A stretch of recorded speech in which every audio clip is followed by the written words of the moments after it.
what she needs done, and he just smiles and says okay. And out of nowhere it's chaos, lights and sounds. Get on the ground and do what we say. Now Julie's on track to do 10 years, and Terry lives to crawl away unscathed.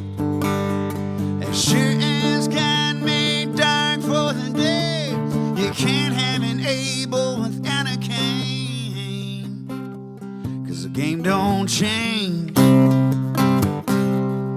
game don't change. It's on the same master. The game don't change. No, the game don't change. The game don't change. It's on the same master. The game don't change.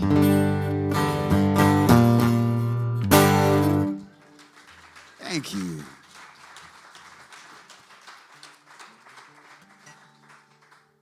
If it's fine with you guys, that's the type of shit we would like to play tonight. Murder ballads. Let's kill some people, Chris. I'm down, man. Here's a murder ballad. Here's a song about my daddy robbing a liquor store.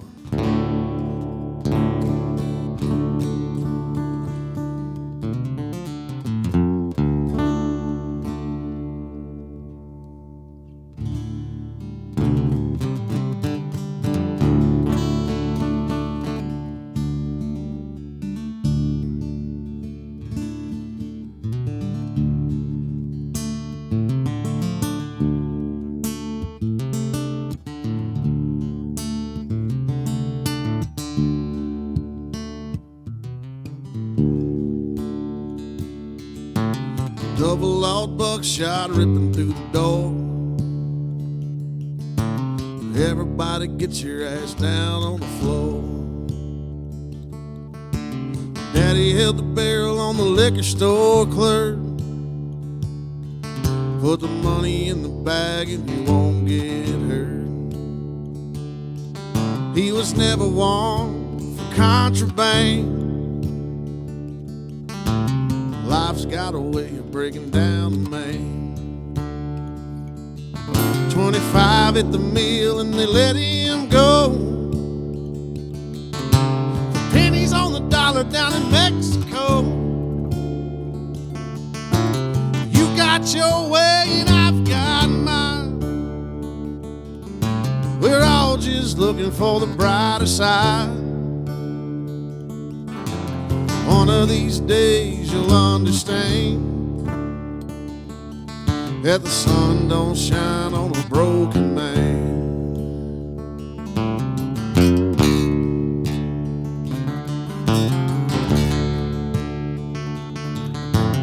Daddy come running out in broad daylight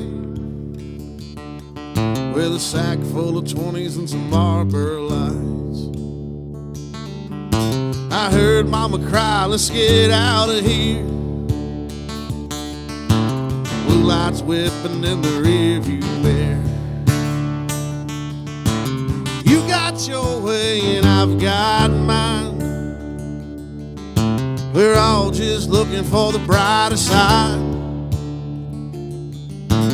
One of these days you'll understand. Sun don't shine on a broken man.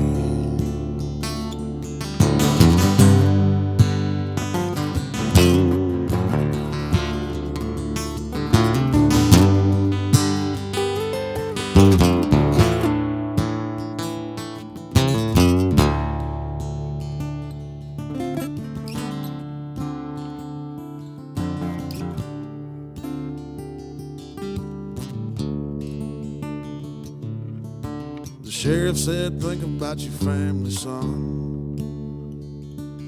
He said, for 25 years, it's all I've done.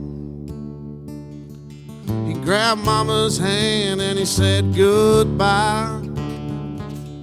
And he pulled the hammer back one last time. You got your way and I've got mine. all just looking for the brighter side. One of these days you'll understand that the sun don't shine on a broken man.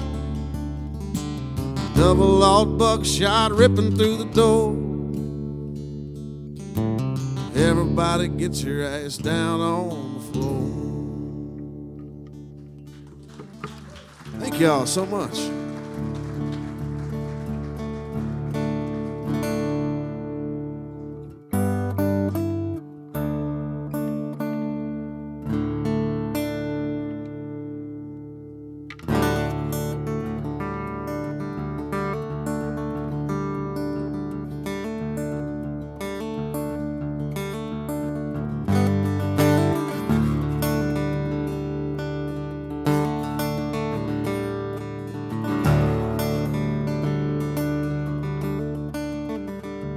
Burned some bridges, and I've torn down some fences.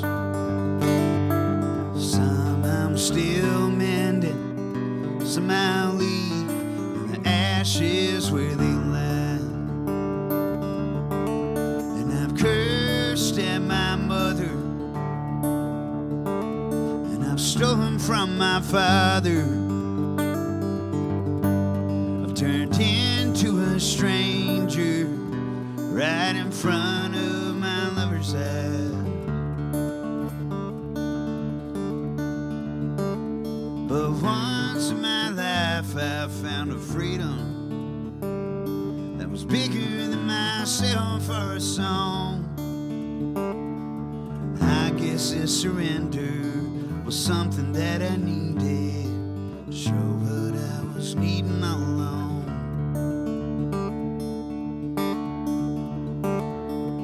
People like me have to live in hell to see if heaven is worth it.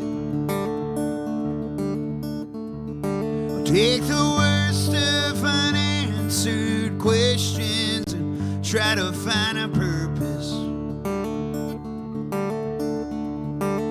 I'm not praying for acceptance, and if forgiveness never comes, I'll understand. If I die, I'm gonna die with me knowing who I was ain't who I am. Well, I've made excuses, and I've sold a million lies, and I've blamed it on the devil when it was me this entire time. It's been 26 days since I felt that release, since I stepped out from the corners, let go and lit a match to kill those shadows holding me. 'Cause people like me have to live in hell to see if heaven is worth it. Take the worst of unanswered questions and try to find a purpose. I'm not praying for acceptance, and if forgiveness never comes, I'll understand. But if I die, I'm gonna die with me knowing that who I was ain't who I am.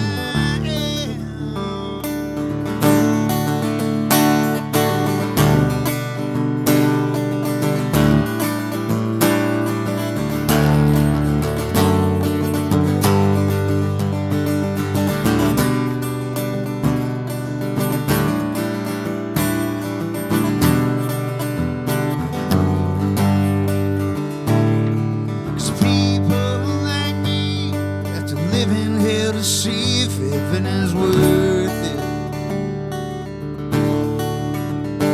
Take the worst of unanswered questions and try to find a purpose. I'm praying for acceptance. And if forgiveness never comes, I'll understand. But if I die, I'm gonna die with me knowing that who I was ain't who I am. If I die, I'm gonna die with me knowing that who I was ain't who I am.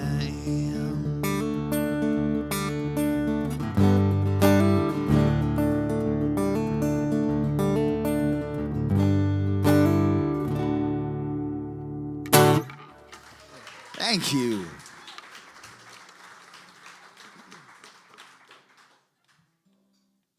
I just realized there's only two people that I just really just kill off. And in that first song, nobody really died.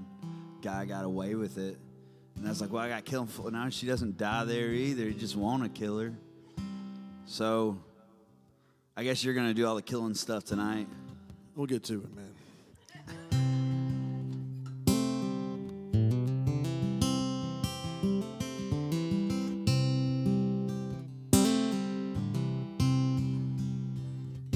Here's a brand new song.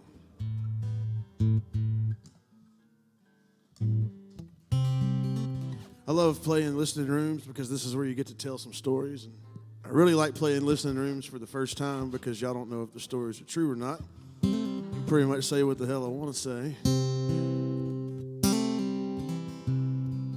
And the next time I come through, the story will change just a little bit just to see if y'all still remember or not. I grew up in North Louisiana, a little small town called Haynesville. It's like about 900 people. We got 2 liquor stores, a bar, a Piggly Wiggly, and like 65 high school football state championships. But 10 years ago, I moved to Nashville, Tennessee to try to write songs, and I've been doing that since 2011. Live in East Nashville, but on the west side of town, if any of y'all have ever been there, there's a little breakfast dive called Wendell Smith's. It is it's been there for probably 70 years. It's attached to a liquor store that opens at 7 a.m. They got the most mediocre breakfast you can ever buy in town, but it's fairly cheap. I asked a girl on a date one time to go get breakfast at Wendell Smith's. She's like, well, I don't really get up in time for breakfast. Can we go do tacos or something like that instead? I'm like, all right, that'll work for me. And but I wrote a song about the date that never happened at Wendell Smith's.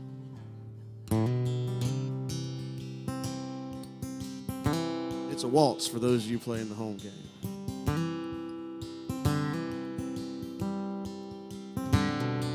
In a white gravy dive on the west side of town, where only the lonely and the poets hang out.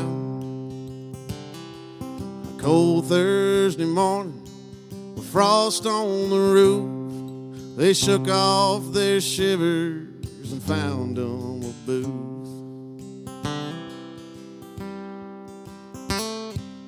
Eggs over easy, 2 orders of toast. They talked over topics that mattered the most. Juke joints and Jesus, Springsteen and Prime, pineapple pizza and grocery store wine. They smiled at each other like a couple of kids, like nothing else mattered but everything will. 2 weary dreamers and a glimmer of hope, talking for hours till the coffee got cold.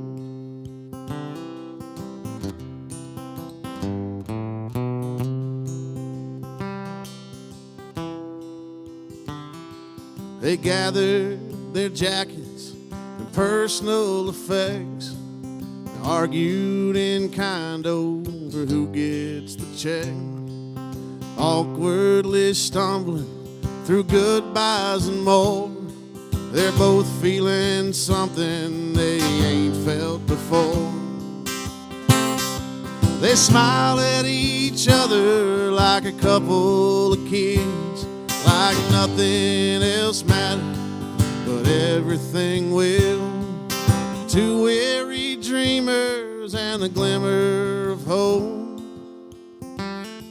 just talking for hours till the coffee got cold.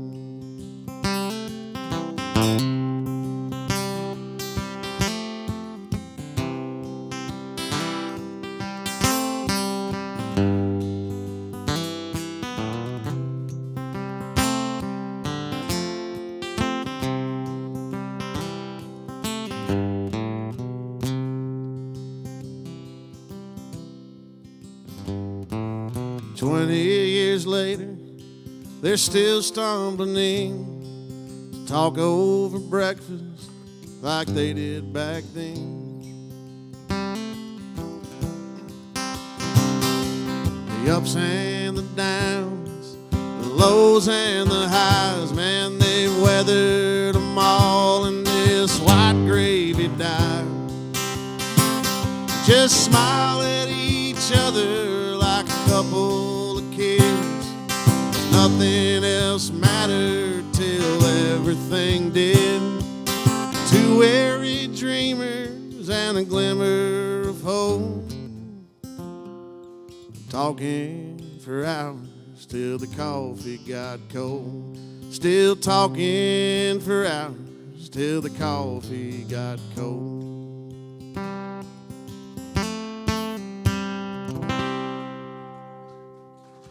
Thank you so much.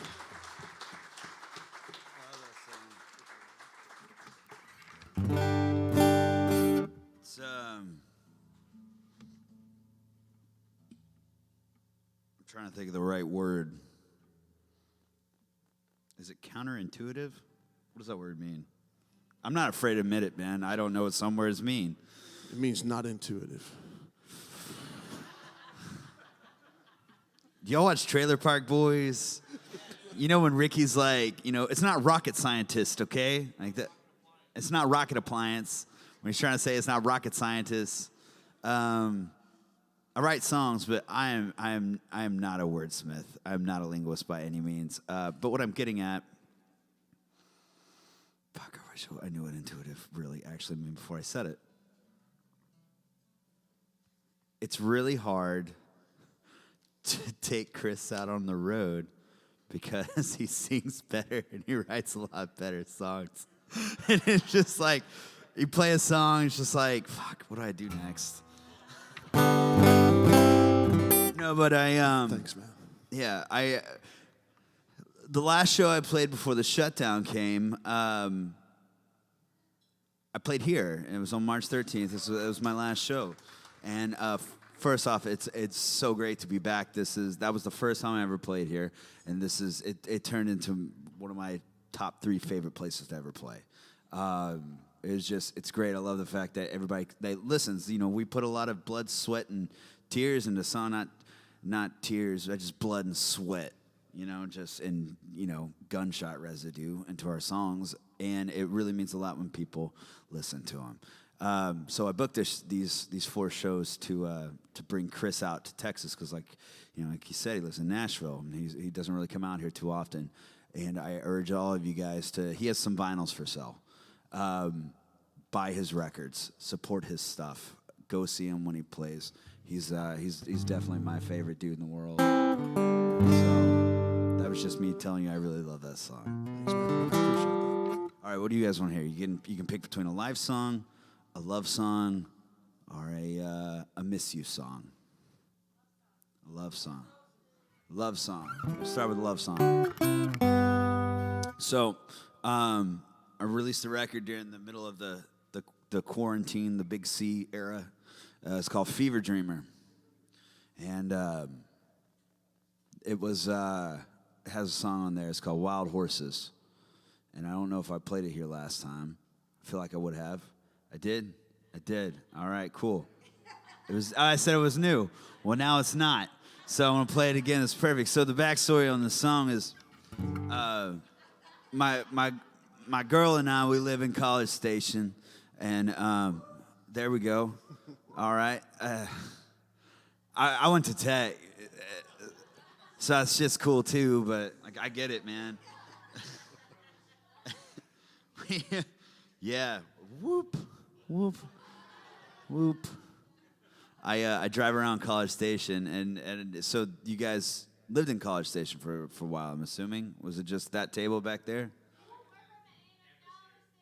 Oh, A&M Galveston. College Station? College Station, College Station. Anybody else here in College Station? Ever? Anybody else here? Aggies. All right, I want to talk some shit for a second. It's okay. First off, we're friends here. There's nothing to you guys. This town has 4 streets named the same fucking thing. And it's so confusing because I get lost very easily. And there's William D. Fitch. There's Barron? William J. Bryan. And then there's like 2 universities. Anyway, that's neither here nor there. So I'm sitting around making up songs one day because she's got a real job, and I sing for a living and write songs. And I was sitting around making up songs one day while she was at work, and we have a bunch of her father's stuff in our front room. And her dad, he was this famous rodeo guy back in the day. His name was Ricky Green, and they called him the Crossfire King. And he was a healer. He was the fastest healer. They ended up putting some rules in to the sport because of him. And we have his last rope. He passed away in 2018. But we have his last rope. We have some buckles, some spurs, and some pictures when he was a younger man. And I was looking around at this stuff one day, and, you know, Whit is the woman that I'm going to marry. And typically, when you ask her hand in marriage, you're supposed to ask the daughter or the dad's, you know, permission and to get that stamp of approval. But I won't have that. So I set out to write a song one day about her to him. So this is the love song, and we got that date booked. So, oh yeah. The song is called Wild Horses.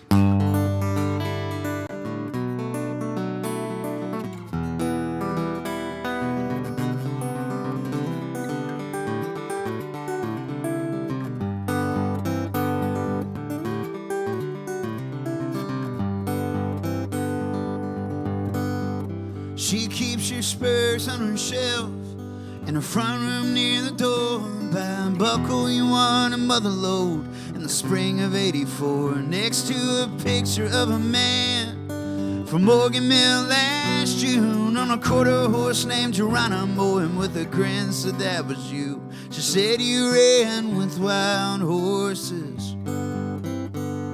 You ran with wild horses.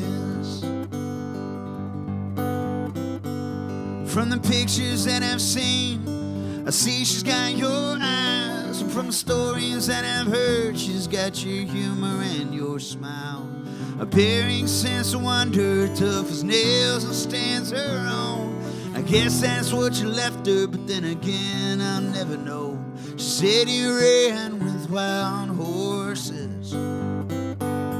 You ran with wild horses. She said when you got sick, the man she knew had changed. It was something she expected, just hit her a different way. From crossfires and high calls to hospice by the fall.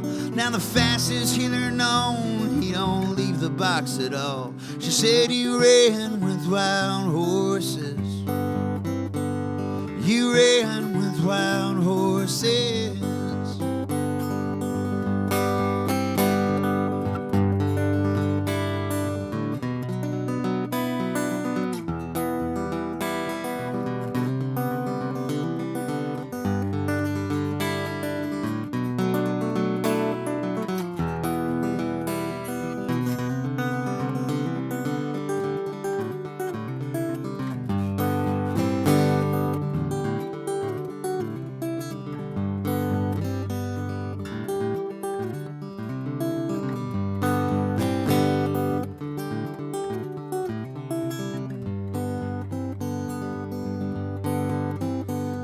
I climb across the red desert and I raise the lanterns from the sea, just for you to see her now and to say how much she means. Till then I'll do my best to pick up where you left off. What I have, it ain't much to give, but I'll give her all I got so she can run with wild horses. 'Cause she runs with wild horses. Like you, she runs with wild horses.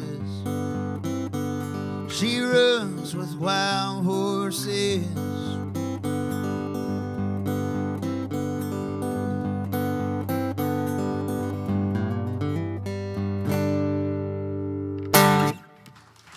Thank you.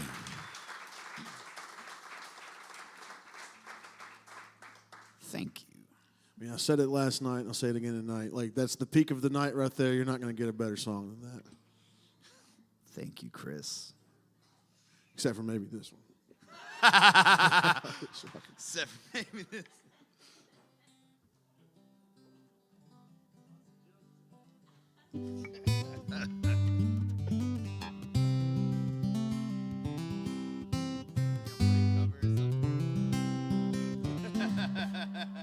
This is Jesus in Handbags. We don't have a set list tonight. Let's just shoot from the hip. We went to Buc-ee's earlier today. Don't see many of those.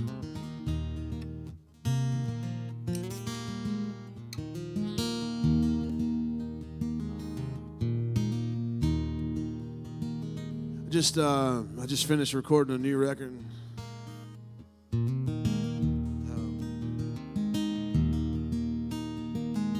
I didn't write a ton of songs last year in 2020. I did try to focus on writing 10 new songs, 10 good songs, 10 songs that I really like. This is the first one. This is the first one I wrote in that block of songs for the new album. I'm gonna put out a new album sometime probably this summer. It's called Quaalude Lullabies because the whole thing's pretty much a downer. It is. It is a bummer of a record. It is very sad. Very good, but very sad. It will cut the shit out of you, I promise.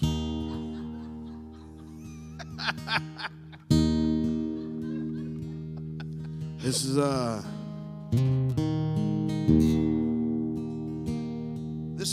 is the song that when I wrote it, I was like, shit, I'm gonna make a record of sad songs.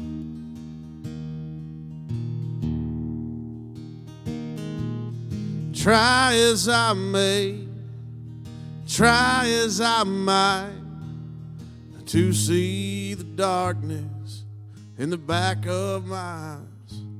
There's an army inside my head and a monster under my bed.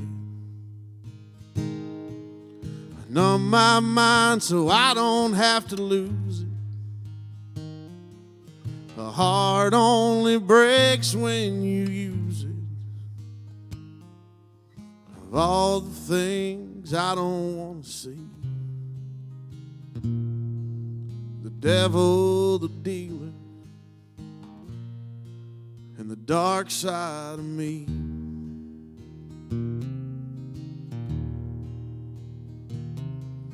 Some days I am, some days I'm not. Some days are made to run out the clock. There's a fine line between here and there. Am I walking free or running scared? What's heaven when hell crashes through it? A heart only breaks when you use it. The aces are out here to see. The devil, the dealer, and the dark side of me.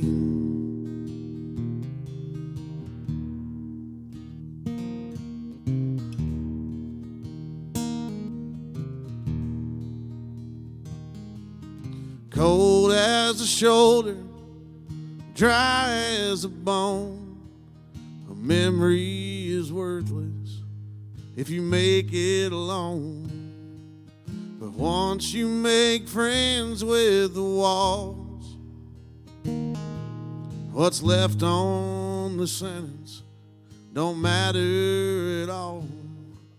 The truth doesn't care if you choose it, and a heart only breaks when you use it.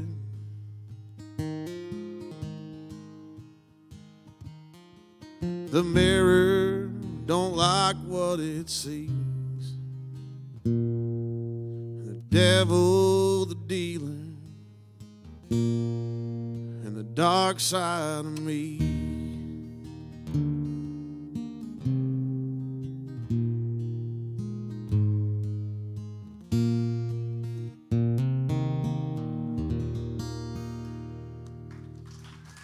Thank y'all. Thank you. They got coffee here. Oh. I'm going to wake everybody up for a second, get everybody in a better mood. Hey, Whit, can I get one of those too, please? Sweet. Get everybody out of their feelings. This song's called We're All Gonna Die.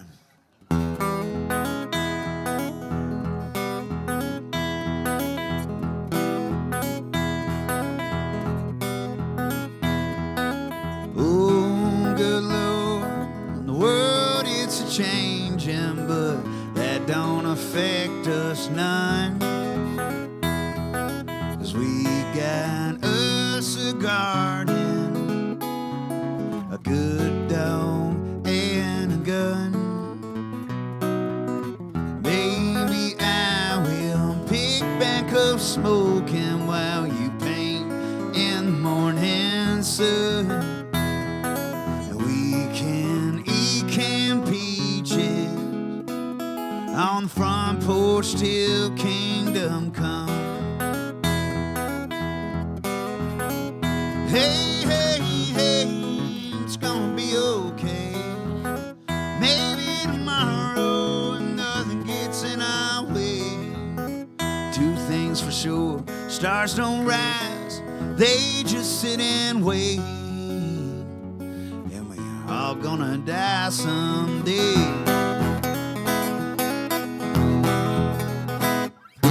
Pretty soon the rain's gonna fall and with floods we'll wash to the sea. But if someday we all float away, I'd rather greet the unknown with you next to me. So let the sky throw fire from the hilltops, may the big chill shake our bones. 'Cause all you and me need is each other to get through this world alone. Hey, hey, hey, it's gonna be okay. Maybe tomorrow if nothing gets in our way. Two things for sure, stars don't rise, they just sit and wait. And we all gotta die someday. Did anybody in here get like a weird quarantine hobby? Was I the only one that got into throwing knives? My girl got into crossbows. Y'all do crossbows and shit too? Do y'all live in a neighborhood? 'Cause we do.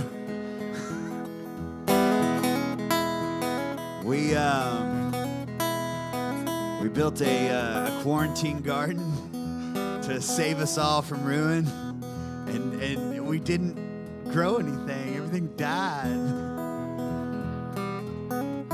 Then we fished a lot. Did you get any weird hobbies? Binged every episode of Top Chef. Like the first 2 weeks. Then I got into cooking a lot.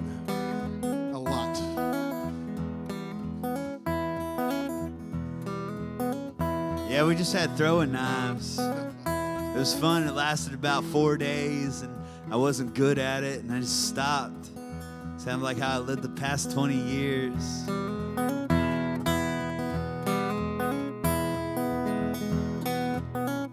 Hey, hey, hey, it's gonna be okay. Maybe tomorrow nothing gets in our way. Two things for sure, stars don't rise, they just sit and wait. And we're all gonna die someday. Two things for sure, stars don't rise, they just sit and wait. And we're all gonna die someday.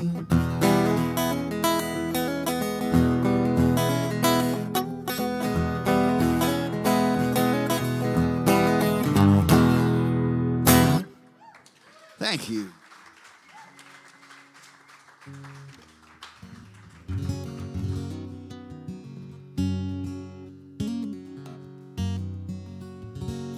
Oh, hell yeah, play that one.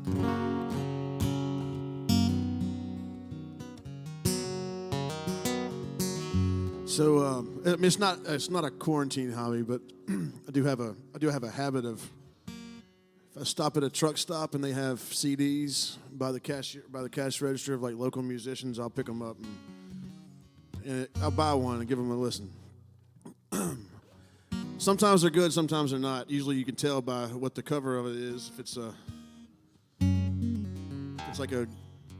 a girl in like a Confederate flag bikini, and it's like there's a bunch of songs about the South. It's probably going to be pretty bad production. What did you call Daytona today? Daytona is the Jersey Shore of the Confederacy. Like, prove me wrong. Show me something to prove me wrong. Anyway, I left Louisiana one night just because I had to get out of there, like back to Nashville, and I made it all the way to Warrior, Alabama. Which, if you don't know where that is, I'm proud of you. It's about 45 miles from the Tennessee line. It's just a couple of truck stops. And I stopped at a truck stop there to get a nap, and I was going to go back to town, go back into Nashville the next morning. I walked in, and there was some CDs by the cash register. I'm like, damn. It's like $15. This guy's name was Long Haul Paul. He was a truck driver. So I had an album called Long Haul Short Ride from Bessemer to Birmingham, because it's like a 20-minute drive. I was like, I'm going to buy this. It's like, this is going to be horrible. I swear to God, it's one of the best, and I'm not kidding, it is one of the best records I've ever heard. It's a bunch of songs about truck drivers, but it's like not about it's not a cliche about truck drivers. It's like I listened to it, showed my friends and everything, and it's like me and a buddy of mine wrote this song. We wrote a truck driving song.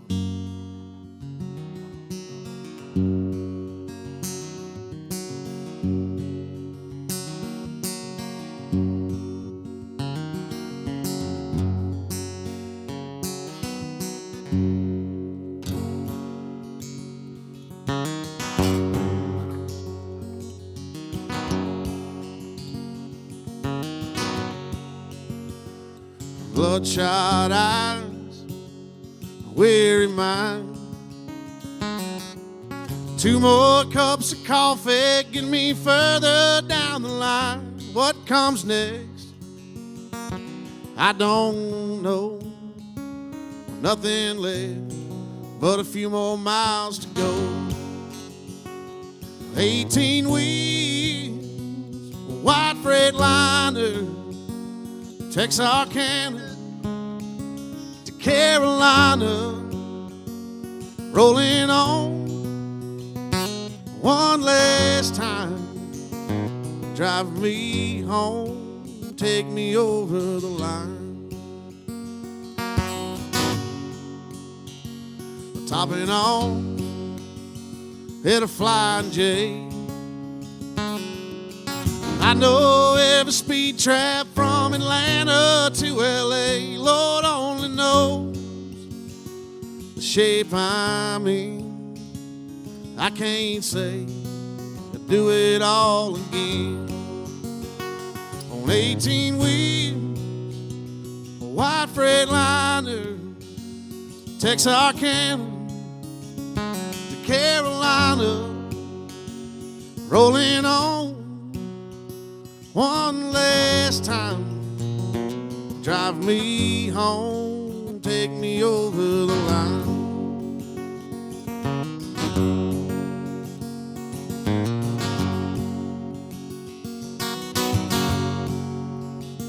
The time has come, the final haul.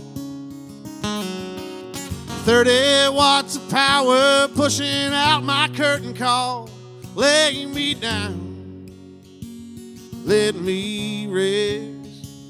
Get this highway off my chest.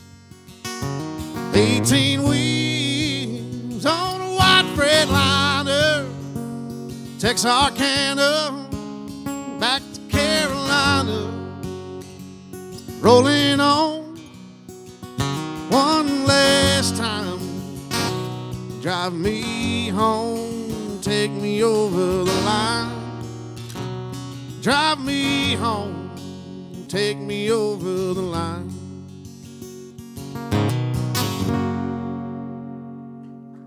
Hey, it's a truck driving song.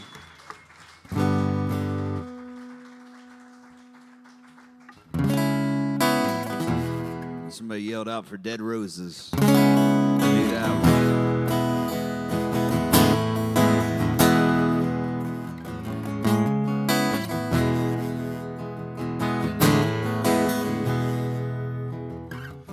When you lay in my bed, does your new love sleep on my side? Did how it ends said gentle lie, does it still keep you up at night? Do you ever blame yourself for how I lost my mind? Or do you shrug it off, say it is what it is, and let it lie? Well, dead roses still have thorns, babe, and sometimes the light at the end of a tunnel is just a flame.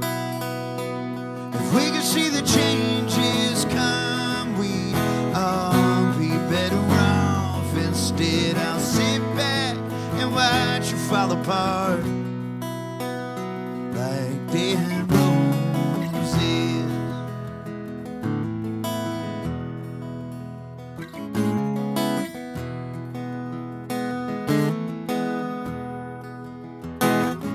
You gotta break your heart to know what it needs. Examine the holes just to see how it bleeds. I spent 10 months in hell, but I'm off my knees. And for the first time I know how it feels to finally be set free. Dead roses still have thorns, babe, and sometimes the light at the end of a tunnel is just a flame. If we could see the changes come, we'd all be better off. Instead, I'll sit back and watch you fall apart like dead roses, like dead roses.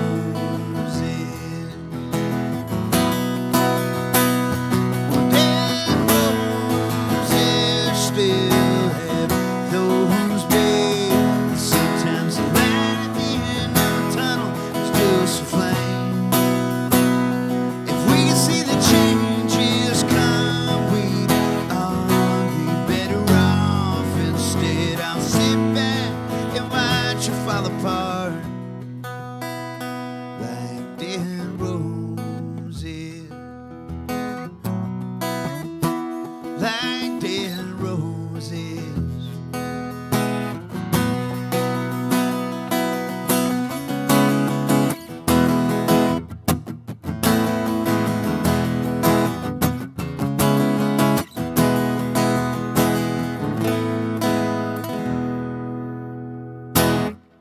There you go. Thank you.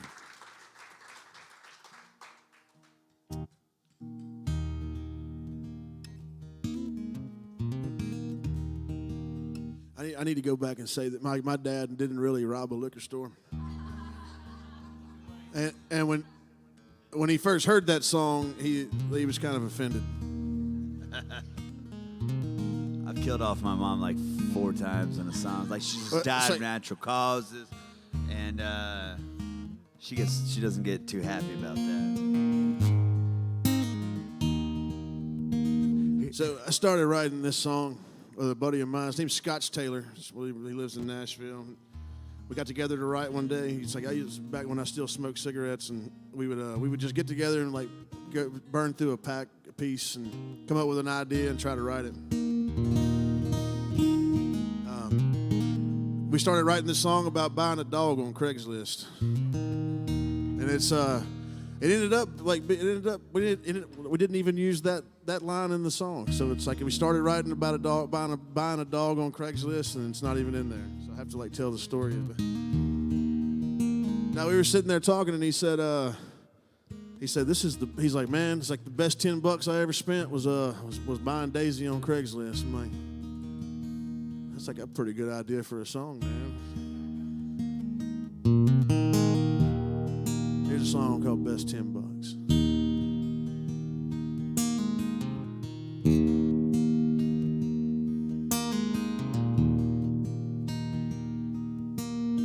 Late September at the county fair. She's the kind of girl you can't help but stare, with her cotton candy smile and her long black hair. I'm gonna win her that teddy bear. I ain't never been the kind of man to buy myself the upper hand. But sometimes them rules are meant to bend. That was the best $10 I ever spent.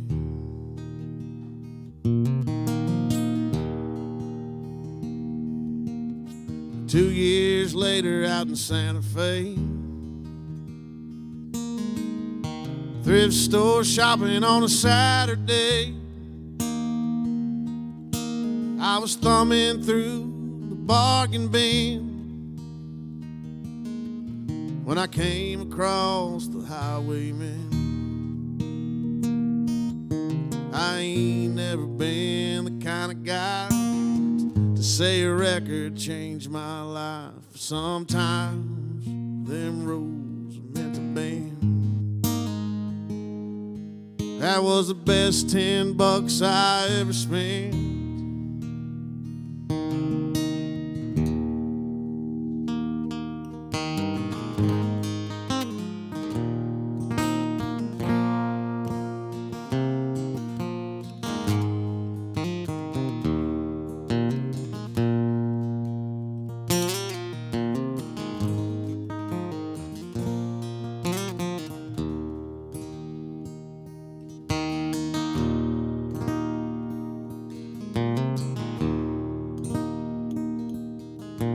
Sun's coming up on the Georgia clay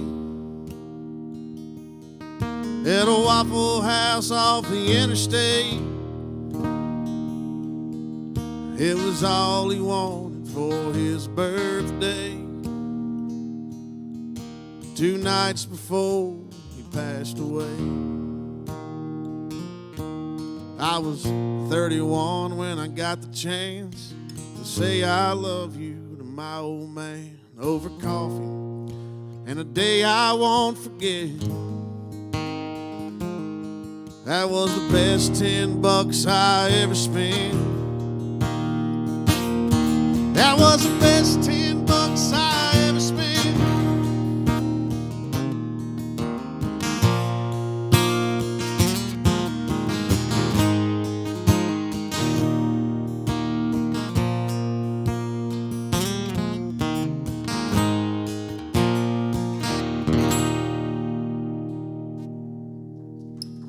Thank you.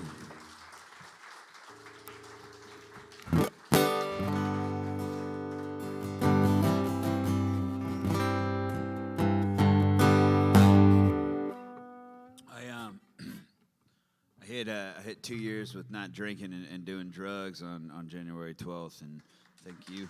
Appreciate that. More for you guys.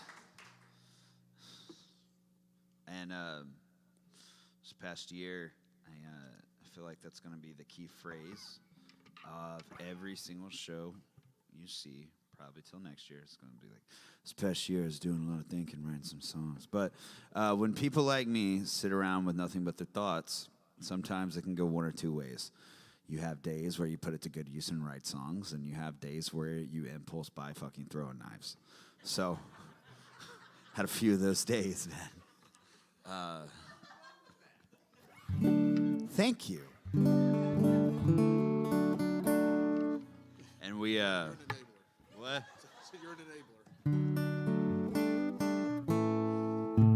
I had one of those days where I left to think and write some songs, and if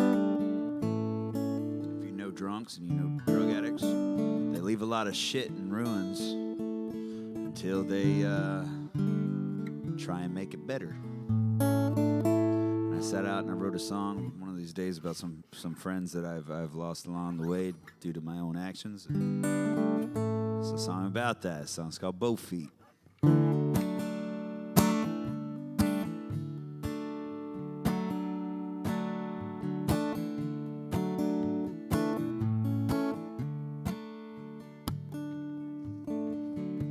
Where did the past 6 years go? Seems like they flew right by and left me everything except what I need to know. I made it out alive. I was supposed to find God during times like these, but all I found were more questions. Why? Some souls live their whole lives cursed and never break, while the lucky ones just fall in line. I got scars on my hands, sometimes I don't think much about now.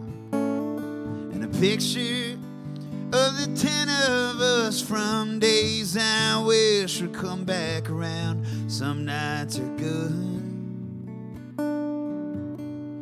most nights I feel played out, trying to get back to how I felt when I had both feet on the ground. I wasn't always built this way. I sort of found it around 24, somewhere in between burning down a dream and knowing to leave despite wanting more. So I found myself in an endless foxhole prayer, lost amongst some potter's field. 6 years too late for someone to come searching on for me to prove this time it's real. I got scars on my hands from times I don't think much about now, and a picture of the 4 of us from days I wish would come back around. Some nights are good, but most nights I feel played out, trying to get back to how I felt when I had both feet on the ground. Was that one of your cousins out there?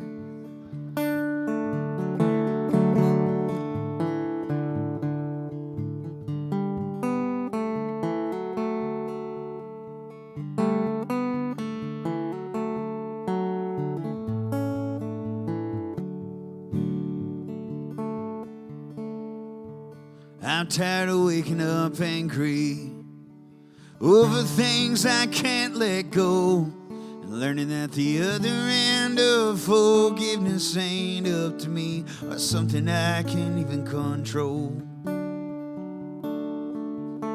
I got scars on my hands from times I don't think much about now, and a picture of the 2 of us from days I wish would come back around. Some nights are good, but most nights I feel played out, trying to get back to how I felt when I had both feet on the ground. Oh, I'm starting to get back to how I felt when I had both feet on the ground.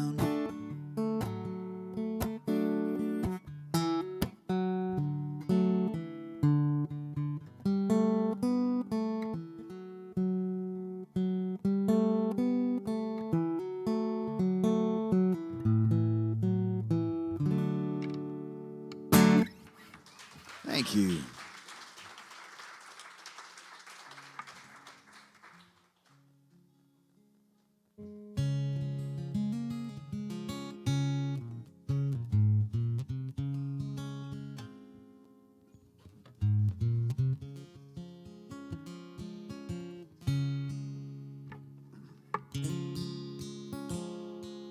I'm gonna try to play this one. This is a sobriety song also.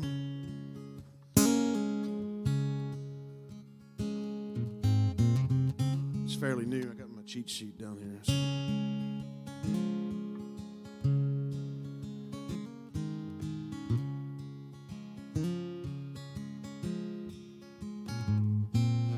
387 days sober. I've never made it this far before. There's a rainbow tokens and unfaded memories scattered across the living room floor. Angel and devil perched on my shoulders, a constant reminder of the struggle within. The echoes of silence grow colder and colder. I'm sinking and thinking about drinking again.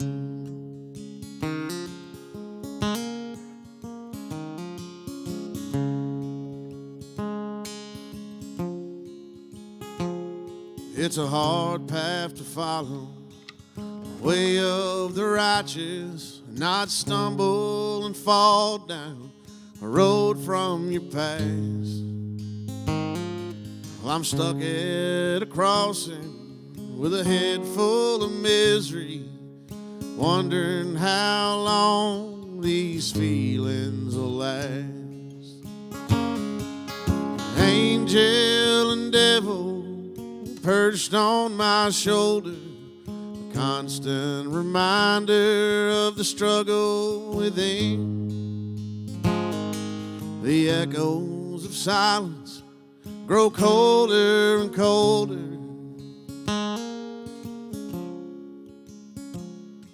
I'm sinking and thinking about drinking again.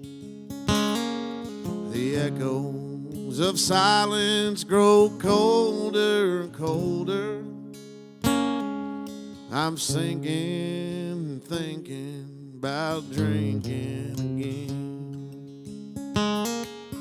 388 days sober. I've never made it this far before.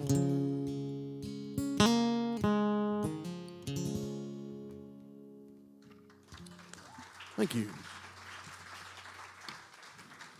Hell yeah. All right, what do you guys want to hear?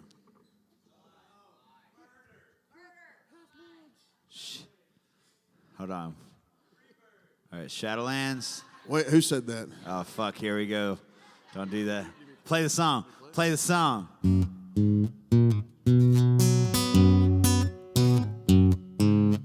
You might like brown-eyed girl, but I think it fucking sucks. And if you wanna hear Wagon Wheel, it's gonna cost you $50. So let's say we decide to play an old Leonard Skinner song. Please don't be the douchebag that yells free bird all night long.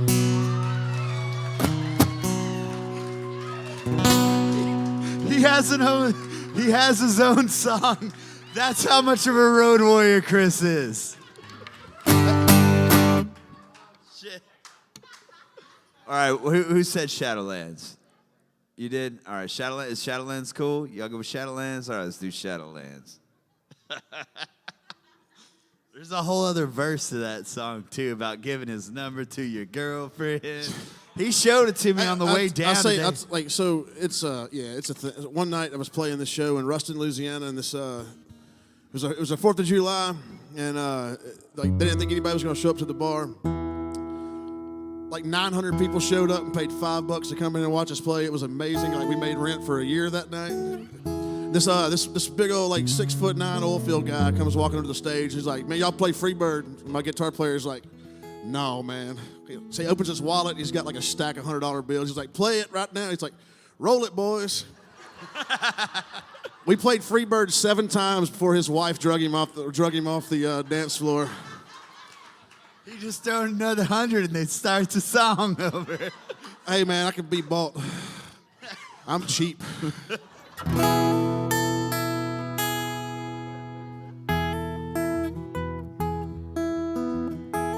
Yeah, I didn't make a set list for tonight. So after this song, I guess from here on till you guys want us to stop playing, we'll just yell out what you want to hear, and we'll just play. Well, I'll play it. You can yell at Chris's songs, but no covers. But yeah, whatever you guys want to hear, man, I will play this shit all day to a point.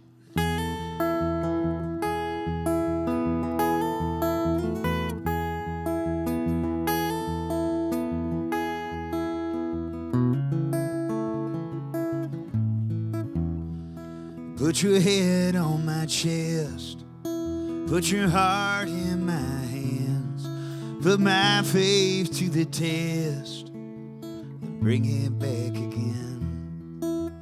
Your love is my religion, your heart my saving grace. With you I am forgiven, and my past lies unscathed. Yeah, you rescued me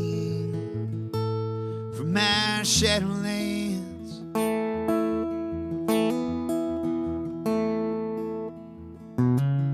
So don't let me down. Just please don't let me down. 'Cause my heart's been thrown around.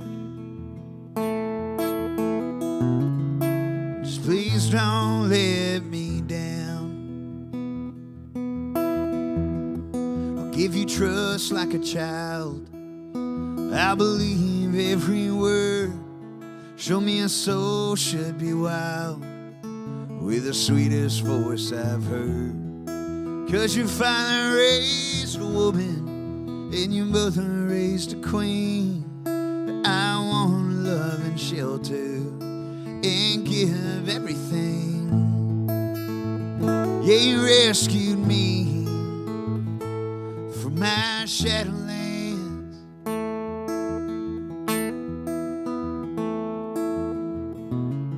So don't let me down. Just please don't let me down. 'Cause my heart's been thrown around. Just please don't let me down. I'll guard those secrets of your soul. I'll restitch what others torn. Honor all that you hold sacred, 'cause with you I've been reborn. And I promise I'll cherish our good days, 'cause if the bad, I'll know we've grown. With you yesterday is forgotten, and those eyes are all I've known. Yeah, you rescued me from my Shadowlands.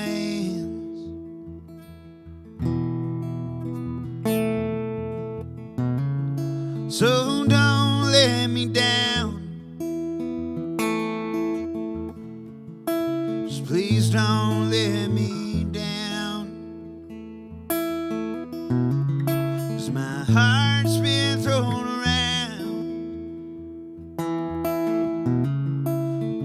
Please don't let me down.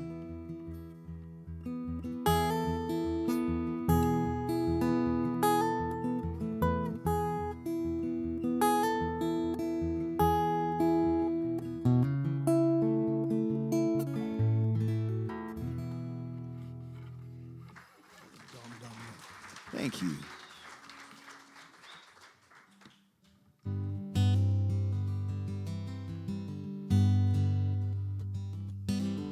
Like I said earlier, I grew up in North Louisiana, but my grandpa, my mom was was born and raised in Big Spring, Texas. My grandpa worked at the Cosden refinery before they moved to North Louisiana. And I used to when I was little, I'd go out there. We'd fly out to Lubbock, and then my uncle would come pick us up. We'd go stay with him for a few days. I always thought it was really cool going out to where my grandpa was born and raised. And a few years ago, I did a West Coast run. I was driving back to Nashville, and I was like, I'm going to drive through Big Spring and stay. And I was stopped, and it was a lot different than what it was when I remember it when I was little. It was after the explosion, and things had kind of run down a little bit. So I was sat in the bar at a La Quinta Inn and wrote this song. It's the title track off the album that you can get tonight. It's called Refinery Town.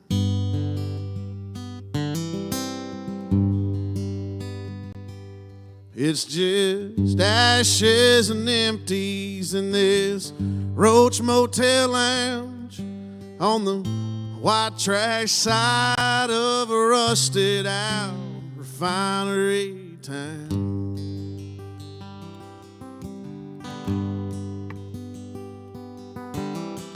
Sometimes I feel like I can still see the smoke floating across the pipelines up above the flames of that gas flare ghost.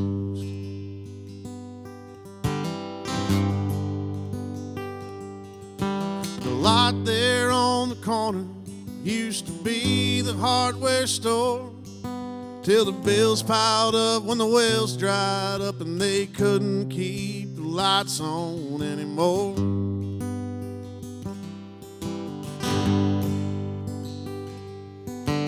Shacks down by the tracks were built on blue-collar dreams. Now it's just drifters, drunks, and whores, and methamphetamine. I spent a lifetime turning sweat into gasoline. Now there ain't no means left for making ends meet. The savior of this city was the beast that burned her down. We're all just the remnants of a rusted out refinery town.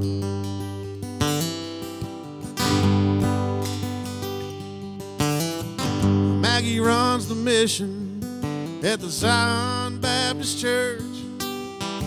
She keeps the pantry open for those of us out of work. I'm too young to draw a pension, too old to move away, and there's nothing left to do around here but drink and pray. I spent a lifetime turning sweat into gasoline. Now there ain't no means left for making ends meet. The savior of this city was the beast that burned her down. We're all just the remnants of a rusted out refinery town.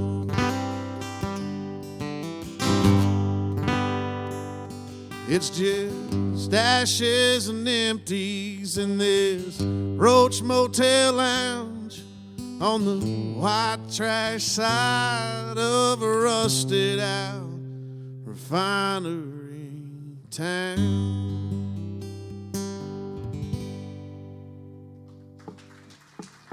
Thank y'all. Drop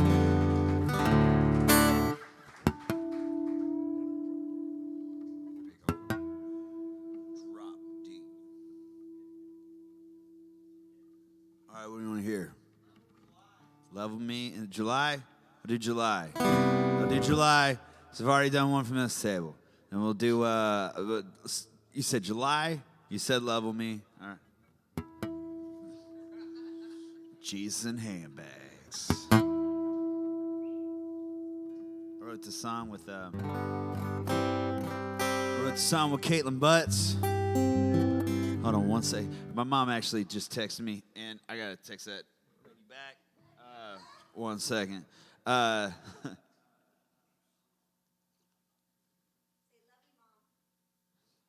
No. If I say that, then I stop writing my songs the way I write my songs. She doesn't say it to me. I don't say it here to her. That's why you guys buy the records.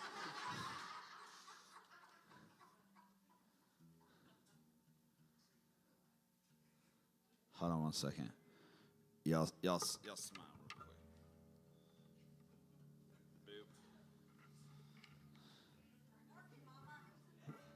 I wrote the song with Caitlin Butts one night in Oklahoma City. We had never met before, and I can't remember how I got her number. And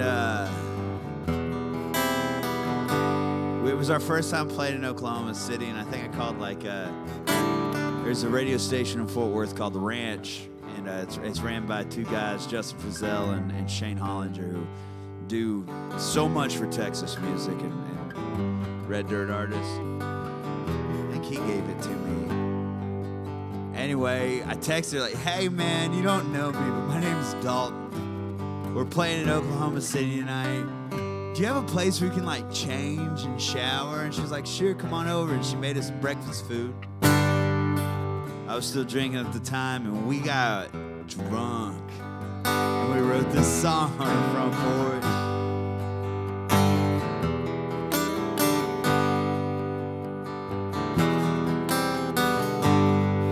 I know it's late.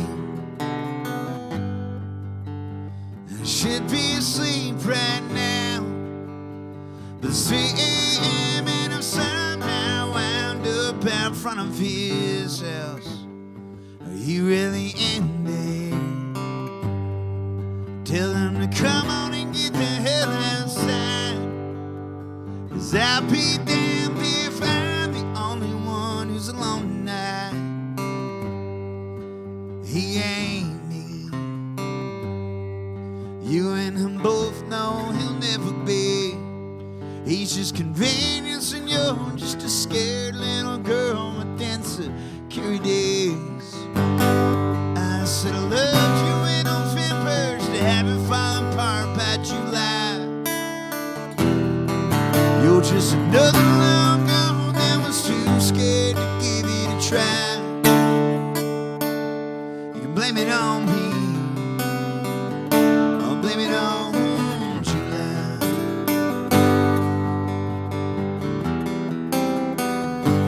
could have at least said goodbye before you made a fool of me. But you threw away what could have been, and I lived in between. My stomach kills me when I think about his hands on you. The 3 months I've spent in the dark searching for that girl I thought knew. I said I loved you in November to have it fall apart by July. You're just another long girl that was too scared to give it a try. Blame it on me. Or blame it on July.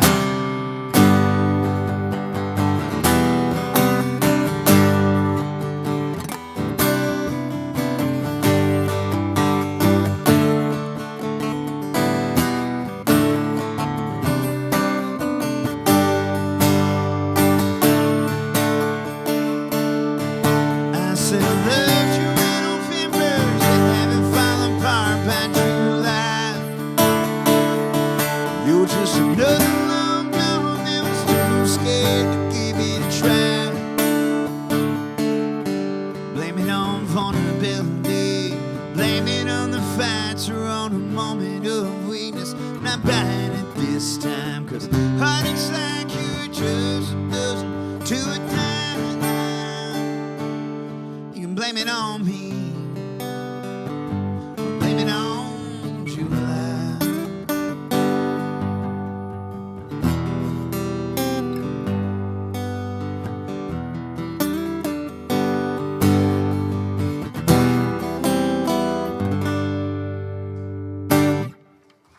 Thank you.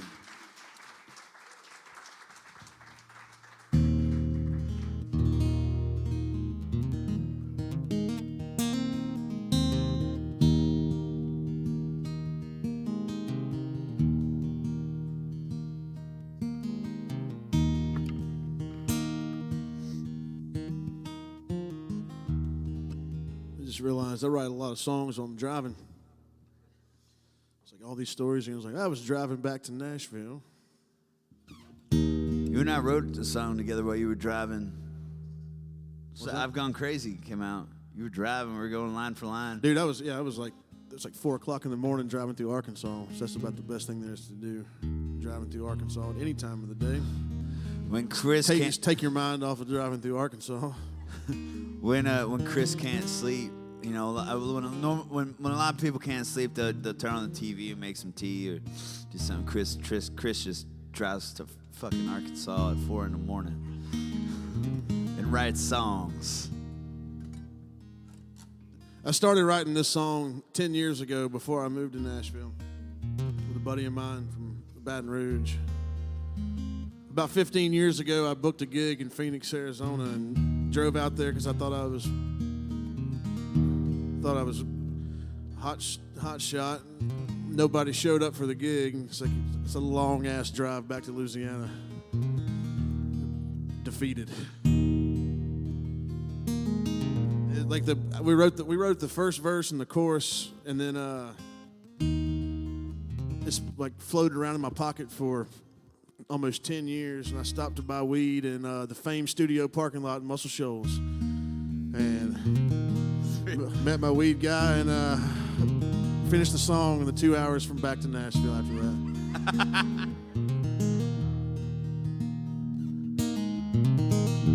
Sometimes it pays off to smoke dope.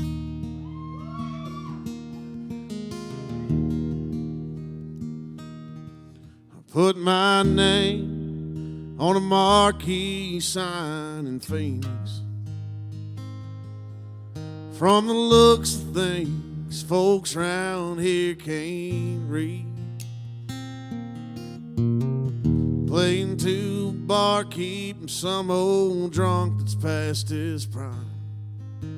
I'll pack this joint when I come through next time.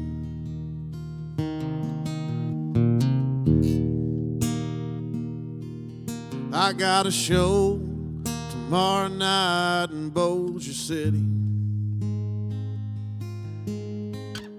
Staring down a 14-hour drive. Digging through the beer cans and Marlboro empties on the floor. Hoping I might find one that'll like. The road I'm on is cold and dark and lonely. I ain't got a penny to my name.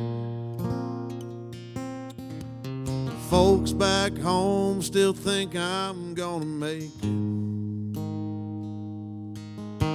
I wish like hell I still felt the same.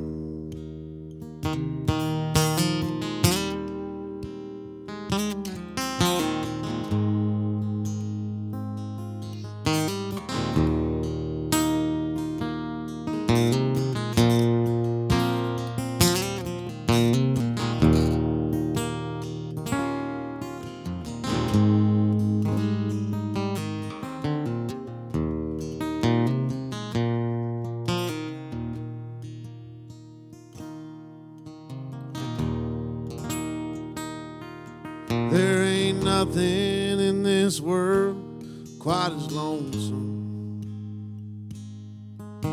as midnight on a highway you don't know. Stuck here between a hero and a has-been, with the static on the AM radio. The road I'm on is cold and dark and lonely.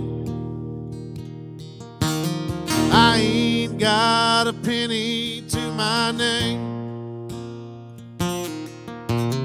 Folks back home still think I'm gonna make it.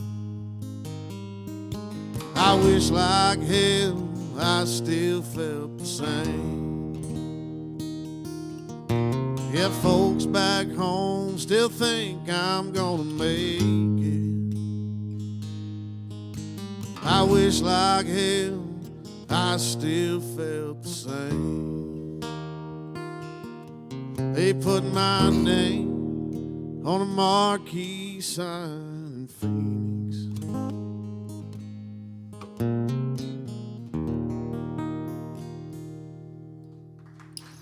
Thank y'all. It's the saddest song I ever wrote. That's the first song Dalton Domino ever heard me play. What? That's the first song you ever heard me play. At the Alley Pub in Nashville. No shit. Yep, that's it. First, He played one. I was like, shit, I got to do something better. I got to do something to try to. yeah, because they teamed us up, and we had met just prior to it, and I didn't know I was playing with you, and you didn't know I was playing with me. That didn't make any sense. You didn't know I was playing with myself underneath while I was sitting there next to you. Shit got weird. I'll admit it. I don't know what a lot of words means, like counterintuitive. I don't know what the fuck it means. And I also am not afraid to admit that I like drinking gallons of Malibu.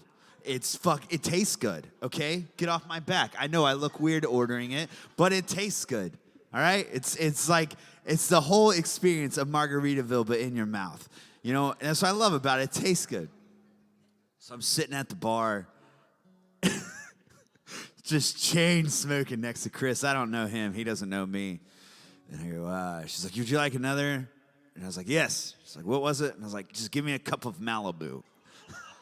And Chris goes, the fuck, you just order? And I told him exactly what I just told you guys. And I went on a thing about Jimmy Buffett. Then we became friends. And that was, shit, man. That was 4 years ago, 4 or 5 years ago? 4 years ago. And, yeah, then we hit it off that night at Alley Pub, and he's been my favorite songwriter ever since then. Absolutely. All right, so you want to level me? Level me or Hush Puppy?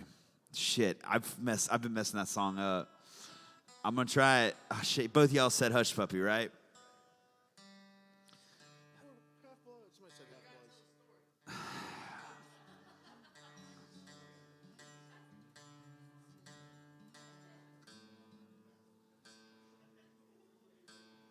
I don't remember a line in the song. And I've tried to play it for the last 3 nights. And it's going to come to me sooner than later. But I might have to look up this one line because I keep forgetting this one line. It's in the second verse.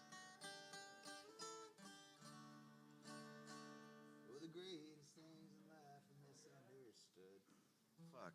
Hold on. Let me Google this.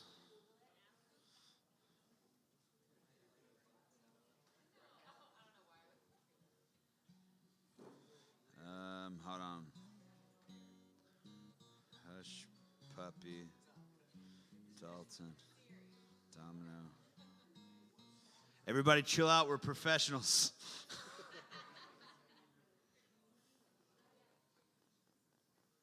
Oh, the sacred things were early. All right.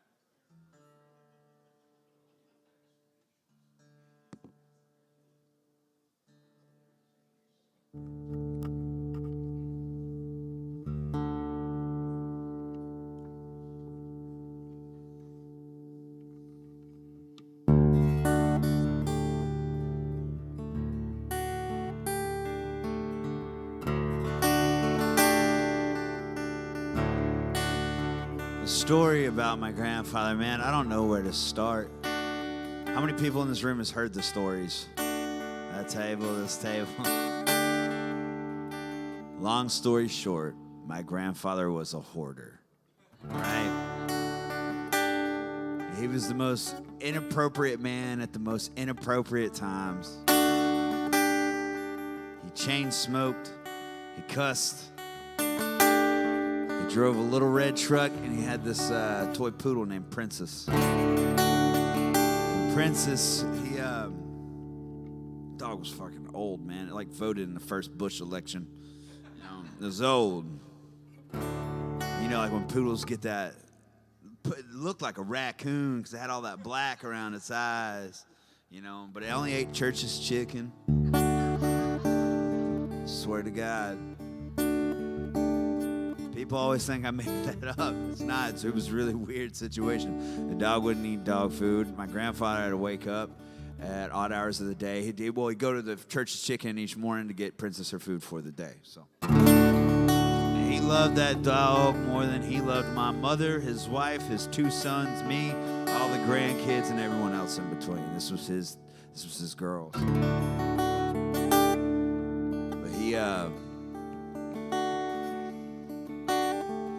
him and my grandmother, they had this beautiful love affair it was like 45 years. Just shit you find in movies. I think it was 45 years. And he divorced her just 3 months short of the 46 year anniversary. He ran into his high school sweetheart at a gas station in Lula, Mississippi, and I guess shit just went off, you know. My grandmother was not a fan of hers. She always referred to her as Miss Boo because she's ugly and spooky. Anyway, I don't remember this poor girl's name. Poor girl, was 90 years old. This lady's name, I don't remember. I think it was like Joan or something. And she died. They came crawling back. My grandma was like, "We're not getting married again, but you can live here if you want to." So he did for a little while, and then they split up again, and he moved to a trailer in Mississippi. I always called it the Lake Mansion, but it was on Moon Lake, Mississippi. But he'd wake up each morning around 4 or 5 o'clock. He'd sit in the kitchen in his underwear, little old man in his tidy whities, and he'd cook biscuits and chain smoke cigarettes, drink coffee, and read the paper. And when I smelled the coffee and when I smelled the breakfast food, I knew it was time to get up, because that's when my grandfather was in there. His name was John Henry. He died on December 16th, 2000. Hell yeah, that's the day my grandpa died. So much shit in common. Two people entered, one left. But he had this hush puppy recipe, and he never would let anybody in the kitchen while he made it, because he didn't want anybody stealing his hush puppy recipe. The only people that could steal it was a fucking 7-year-old, me at the time, his wife, and his daughter. But that's just how it went. They were so good. But the day he died, on this young lady's birthday, hell of a birthday present. He took his hush puppy recipe with him, and we miss it. We miss him. It's like the little things when people go, like a fucking hush puppy. That's the part you miss. You know, his jokes were hilarious. They were highly inappropriate, horrible to, like, in bad situations. But it's those hush puppies, things you miss. You know, I miss the hush puppies. And this is a song about the day he took the hush puppy recipe with him.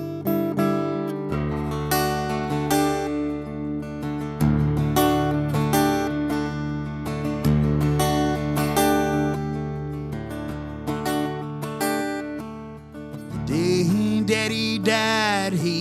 fall down.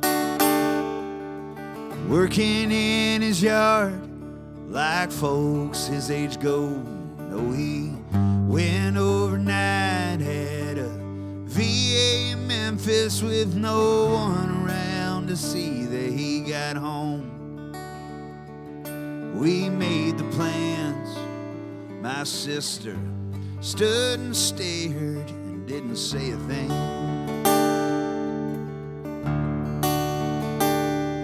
Now the stale smell of smoking coffee don't come from the kitchen at 5 a.m. Mama would holler about it to him, but you can tell soon that she'll miss it. They ain't tell you the day will come. They don't tell you how to fill the space when something good is gone.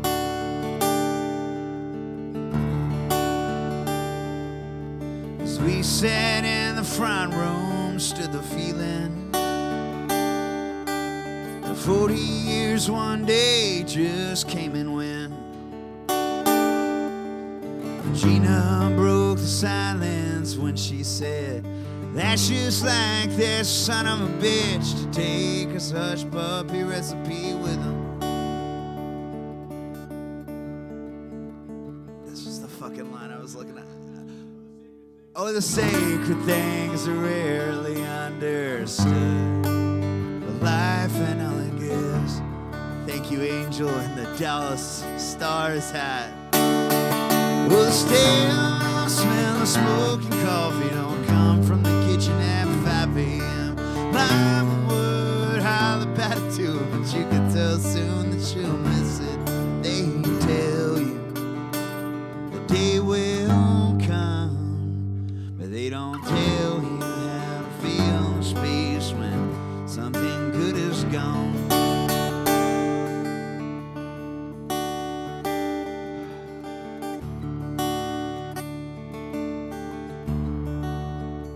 We all lived in Memphis, Tennessee, right? I think this is a story that you were talking about Christmas. Is that the one? All right. So, I was raised by my mom, my grandparents, because my mom worked 3 jobs to support me. Dad had another family on the side of town. That always makes it sound like my mom was a side piece. She wasn't a side piece. Shit just didn't work out, and he went on with his life. So, led me to be raised by my grandparents. And like I said, we lived at 3301 Beachmont Street in Memphis, and it was a house probably about the size of this room, and there were 3 bedrooms, 2 bedrooms, and a makeshift room for me. And the den was probably about the size of the stage, and every year for Christmas we'd invite over the family, and like all the aunts, uncles, the kids, and all that stuff. There would be like 50 of us packed in this room because none of us had another hobby like reading, you know, just spitting out kids. Up the street, there's this kid named Casey, and Casey was my best friend growing up. We were the same age, maybe he was a year younger. When this incident took place, I'd say about 7 years old. And the best way to describe Casey is he was a dirt person. He was kind of like Kenny from South Park, you know? He was. I loved him, but he was. In hindsight, his mom was a drunk, his dad was a drunk. I remember he'd play outside till 11 o'clock at night in the dirt with his Hot Wheels. I used to look back on that situation like, that's freedom. In hindsight, that's probably neglect. But my mom, she has a soft spot for people like that. She always has, she always will. You can tell that Casey was the type of kid that probably never had a Christmas. So she brought him down to our house, which was 2 houses down, to give him a Christmas. Keep in mind, everybody's there. My grandfather, Princess the chain-smoking poodle, everybody's there. And one of the traditions is everybody gets up to read out of St. Luke and read the Christmas story. Morgan gets up to read. You don't know her as my cousin, but Morgan gets up to read. She does a great job, an okay job for her age. Jessica gets up to read. She does okay. Tyler gets up to read. He does okay. Haley's too young. I get up to read. I fucking crush it. That's what I do.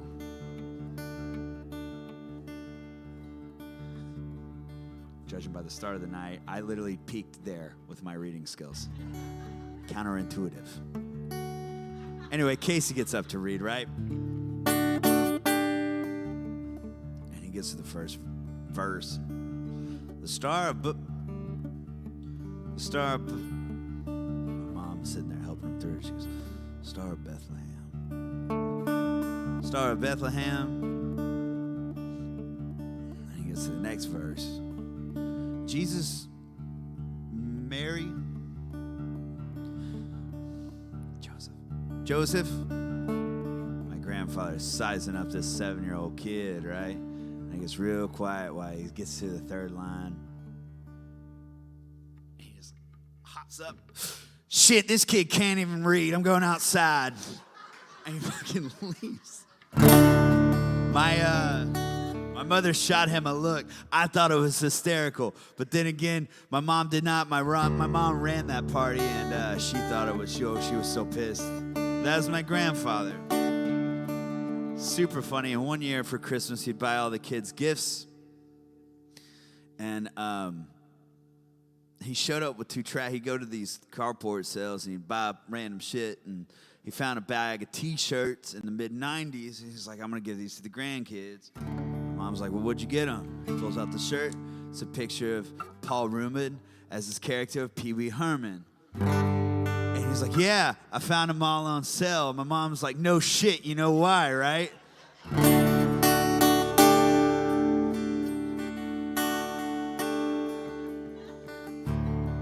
He was the coolest, man. It was real, man. We all have that. We all have that. We could be an uncle, could be a drunk aunt, you know, could be a grandpa. Moral of the story is, get the hush puppies. That's the shit you're going to miss.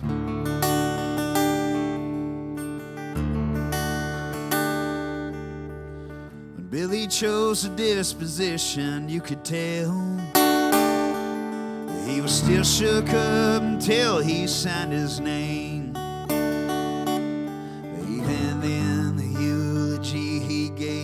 It seemed like the last attempt to somehow get him to wake up and stay.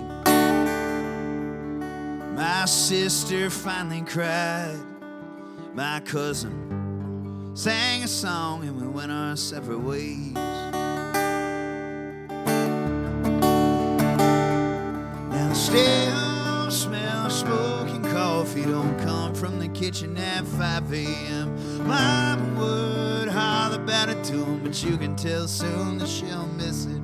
They tell you the day will come. They don't tell you how to fill the space when something good is gone.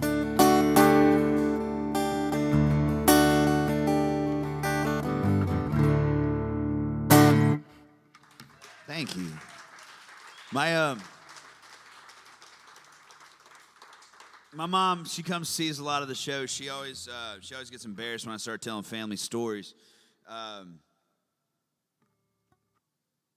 You wonder where, like, you know, we all stay home from work or school and shit, and you watch Maury, and you're like, where the fuck do you find these people?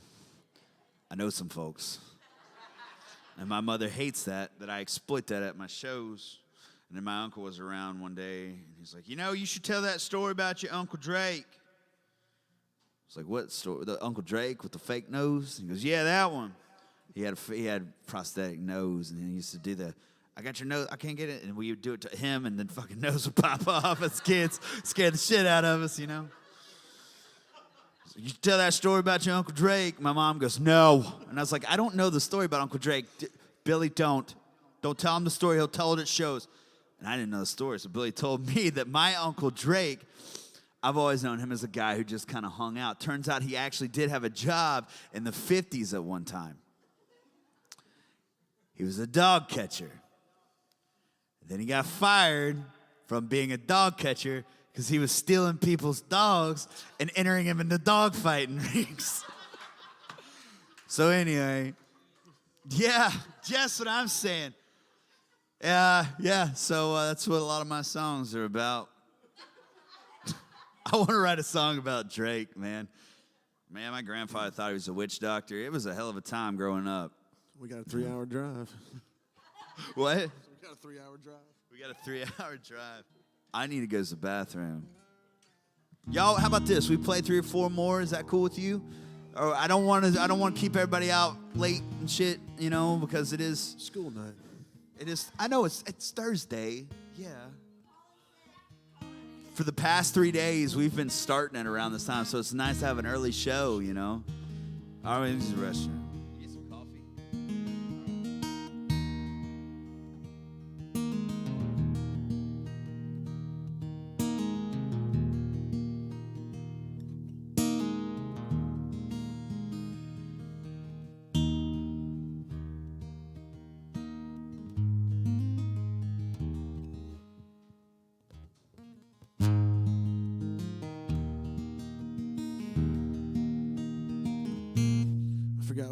Forgot what song I was playing. Hold on a second.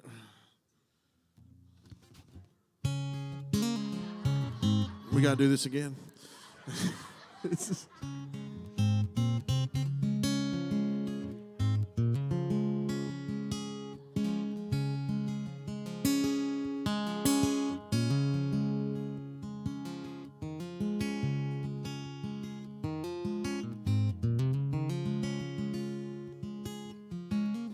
So I wrote this song a few years ago, and I released it on Spotify. It's like a live. I played it at South by Southwest in 2019, and there was like a recording of it. It's out there. And the label that I was on at the time, they asked me if I wanted to release it as just a single, and I was like, sure. I didn't tell my mom and dad about it because I didn't think about it. And apparently, they keep tabs on what comes out on Spotify for Apple Music with me, and the song's called Back on the Pills, and I got a phone call from my dad wondering to make sure I was okay and didn't need to. I'm like, shit, I got to figure out how to stop this. If you can, mute them or block them from. So this one's called Back on the Pills.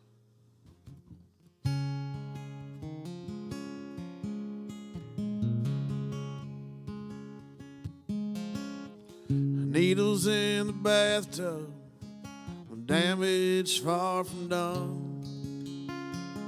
I was born a coward, I was born to run. Stuck here in a motel room on the outskirts of town.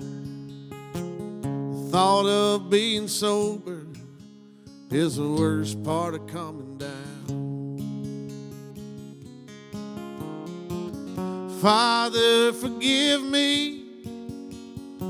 I know I've sinned. I'm well aware of the shape that I'm in. My soul's as black as asphalt that sits beneath my wheels. I'm down to my last dollar, back on the pills.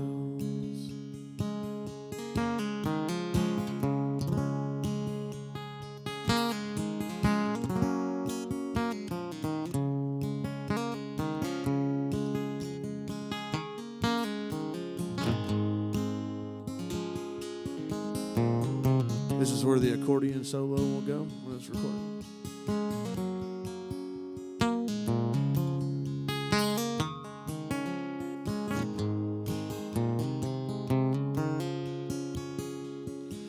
I found Jesus in the nightstand, the sunrise on the wall. I'd like to call an old friend if I had a friend to call. The light at the end of the tunnel is the only thing I see. I can feel the freight train coursing through me. Father, forgive me. I know I've sinned. I'm well aware of the shape that I'm in. My soul's as black as asphalt, sits beneath my wheels, down to my last dollar, back on the pills. My soul's as black as asphalt, sits beneath my wheels, down to my last dollar, back on the pills.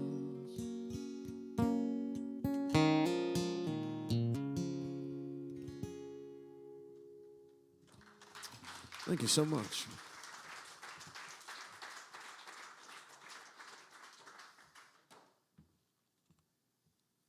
All right, what's next? It's not my song. Charlie South tell you to say that? He said you stole his style, too. I stole his style. Yeah, that's his outfit. Charlie South kiss my ass. Oh man, Last Rattlesnake. I don't know how to play it. I wish I did though. Charlie has man, Charlie is hilarious. If you ever go see him, he's one of the best photographers in the world, man. He just takes these beautiful landscapes and did a lot of my stuff, and he's a hell of a songwriter. He recorded a song in a church. He found an abandoned church driving. He pulled off for like a week and a half and made this record called Dust and Wind. And it's great. I don't know Last Rattlesnake. I wish I would have. I did rip his style. So what else?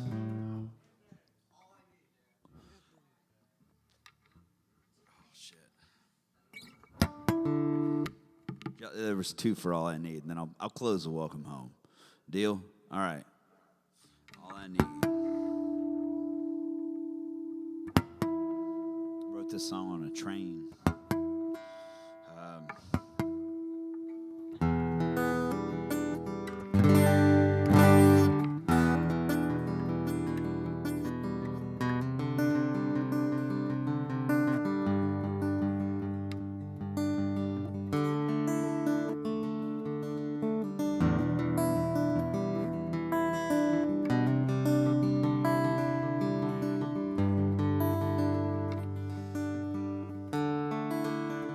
Sometimes they hit you without warning, like a bomb in the dead of night.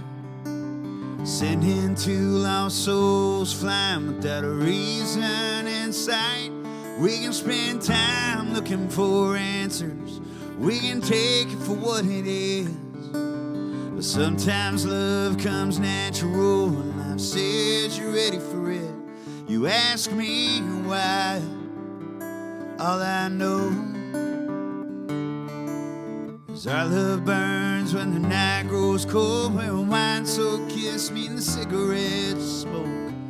With you I know who I'm meant to be. Your careful touch is free and sweet. We're a spark needing kerosene. I'll keep you out if you keep close to me. I know you're all that.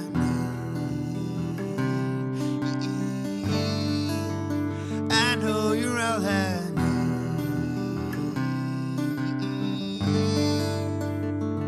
You're all I need.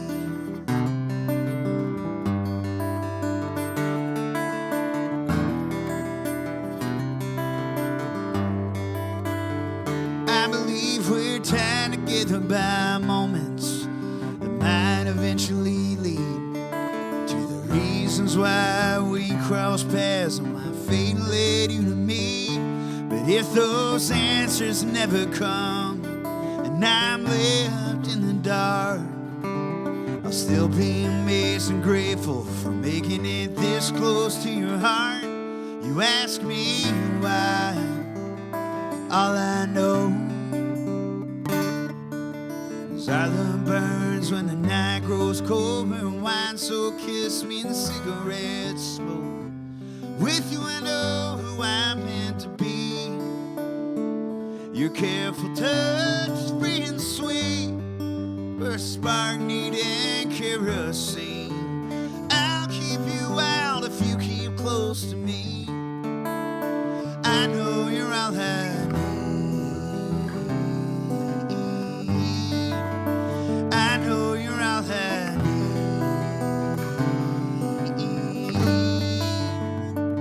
You're all I need.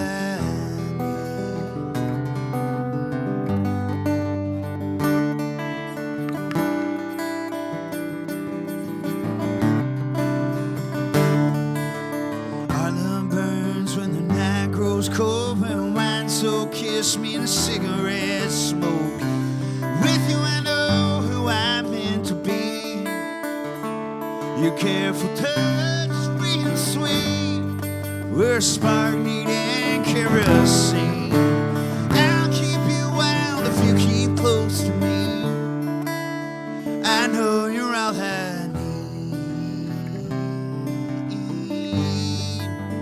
I know you're all I need.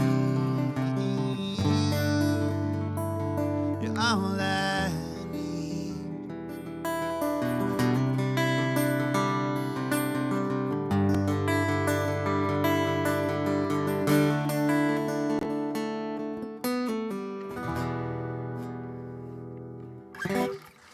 Thank you. You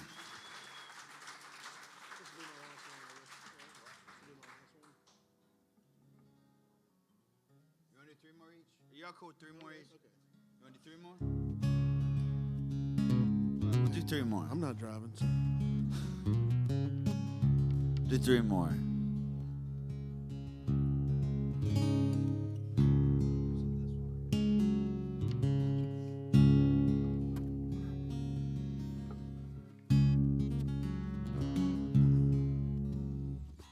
There's a little town outside of Auburn, Alabama called Waverly.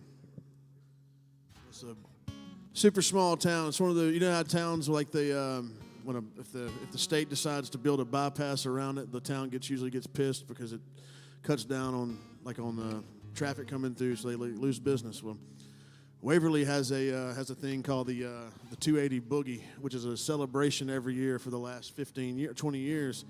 Because the town put a bypass around it, like they didn't want traffic coming through there. There's a little compound, I guess is what you call it. It's called Standard Deluxe, and they make some of the best show posters you've ever seen. Some of my favorite. They have shows. But they have a house that's this old bungalow style house that's built. It's about the size of the bar. See, the guy that owns the place is named Scott Meek, and he invites anybody there. It's like if there's somebody wants to come over and make coffee in the morning, they're more than welcome to. So me and Channing Wilson played down in Auburn one night. So we stayed at the Standard Deluxe house so we wouldn't have to get a hotel room. I woke up the next morning and there's a 75-year-old man sitting on the porch, smoking cigarettes and drinking coffee, and I sat down and talked to him. First thing he told me was said that he didn't understand much of anything because he had never left the county. But he started saying little phrases that were just like songwriter phrases. So I wrote a song about him. I can't remember his name, but that'll come up in a minute.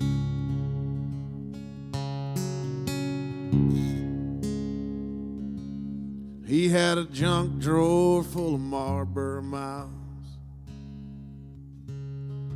a sailor's mouth and a preacher's smile. He'd say, "Y'all come in, won't you stay a while?" He could turn a phrase like an AM dial.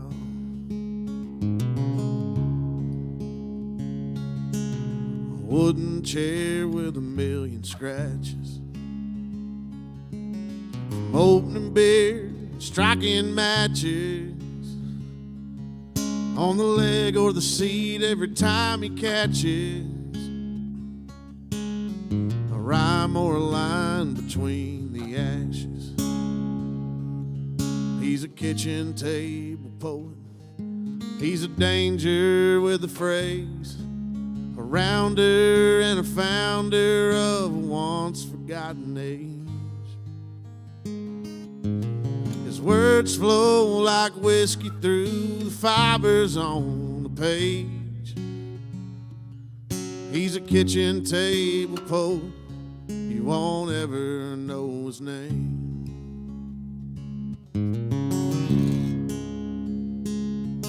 There's a sign on the door says the promised land.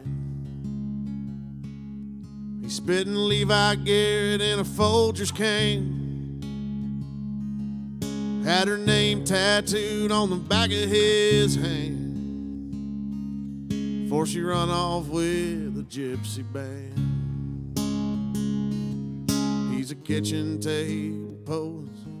He's a danger with a phrase, a rounder and a founder of a once forgotten age. His words flow like whiskey through the fibers on the page. He's a kitchen table poet. You won't ever know his name. He's just a kitchen table poet. You won't ever know his name.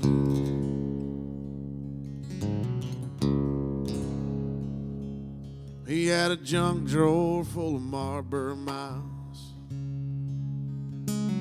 a sailor's mouth and a preacher's smile, an old bell and Hal with a busted dial, stuck on the biscuit flour hour. Thank you so much.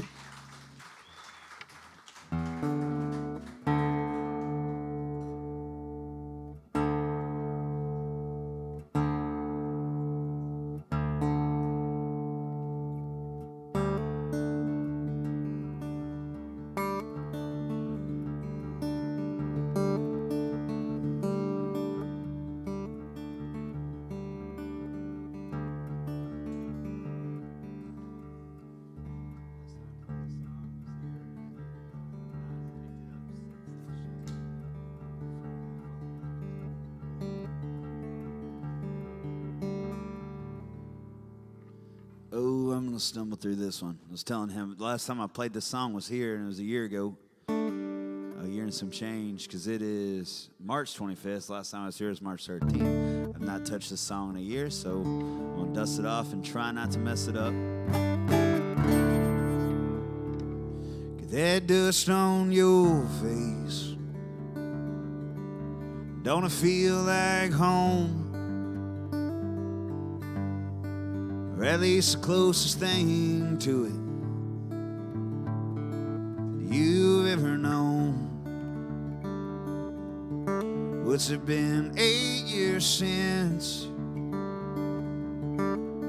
we've seen you here? I heard you lost what you were working towards and found what you've been running from all these years. But it's good to see you again.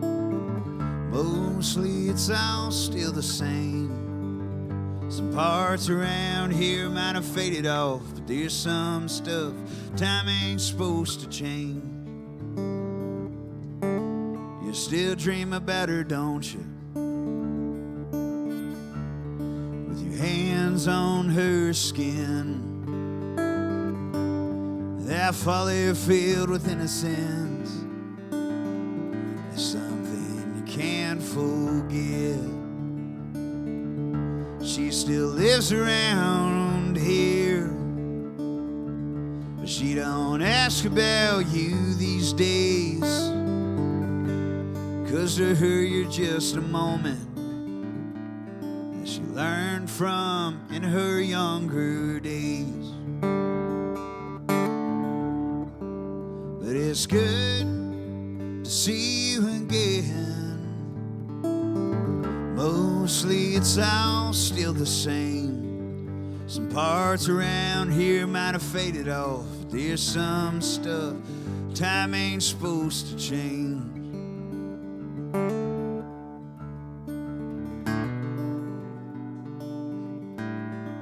I left home when I was 20. I set off to Lubbock, Texas from Jasper, Alabama, and moved out there to be with my family because stuff just wasn't working in Dallas. My dad set me up with a job at a car detailing place. I don't know if anybody in here has ever detailed cars in the middle of the Alabama sun. Find a different job. It's very hard. But it definitely showed me what I wanted to do with my life. I wanted to become a songwriter. So I packed up my stuff and I moved to Lubbock, Texas, because that's where all my favorite songwriters were from. Terry Allen, Joe Ely, Charlie Shafter. All of them. Now I left and I didn't look back for 8 years. When I left, my little brother, his name was Nick. He was about 7 years old. No, he's about 10 years old. He had been 10. And one day I hit a wall and I just got real tired. I went back to my dad's house and I remember taking a nap and waking up to this grown man shaking my foot. Hey, bud. It was my brother. I missed all those years of him growing up. He turned from this little kid to a grown man just overnight. I missed all that because I was chasing a dream because I thought it was going to be worth it. But then I learned right there in that moment, there's nothing in this world worth more than missing out on your family getting older. Time is the only thing you can't really get back. Make time for your loved ones.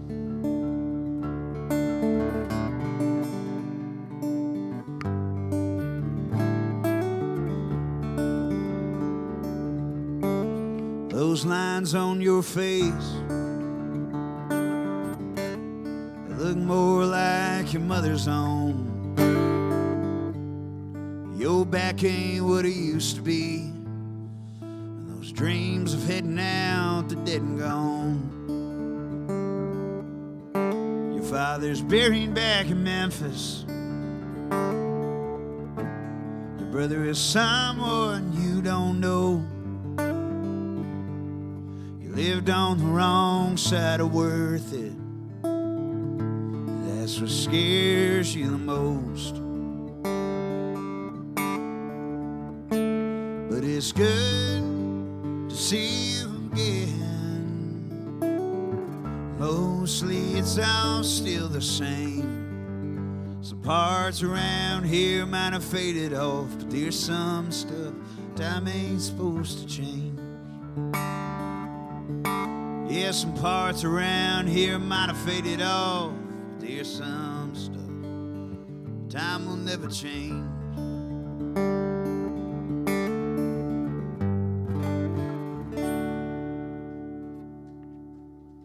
Thank you.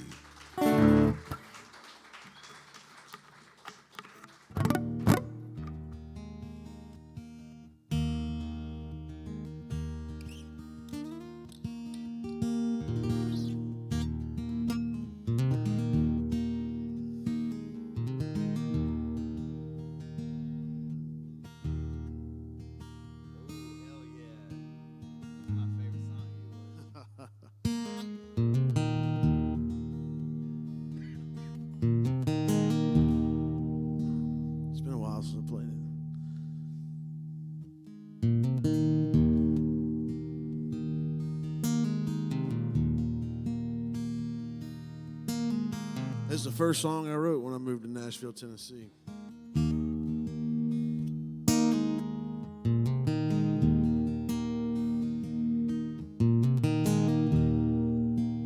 Sometimes you write songs about girls. Sometimes you write songs about yourself. Sometimes you write songs about yourself and girls. And sometimes you got to put 700 miles between you and somebody else before you can write a song to yourself.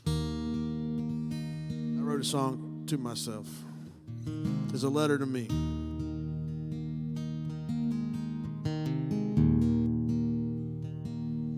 midnight and lonesome. I'm broke and alone. 1,000 miles away from home, in a motel room with an empty view. I'm gonna find my way back to you. A man of conviction, a soul on the run.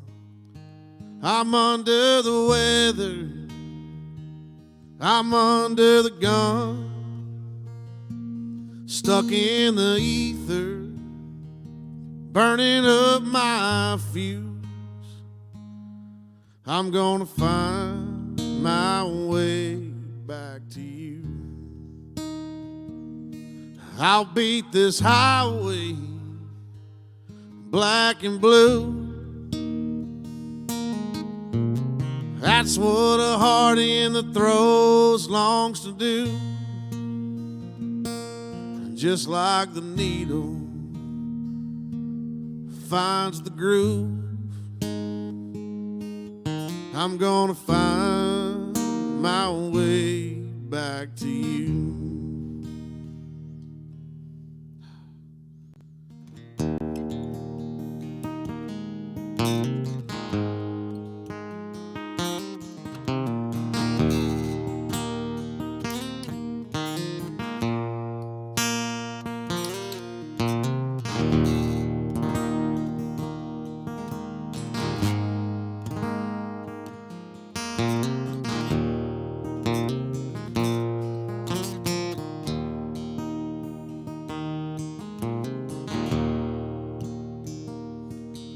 Sunday morning is sneaking in. Sunrise seems like my only friend. As I leave Louisiana in my rear view, I'm gonna find my way back to you. I'll beat this highway black and blue. That's what a heart in the throes longs to do. Just like a needle is gonna find the groove, gonna find my way back to you. I'm gonna find my way back to you.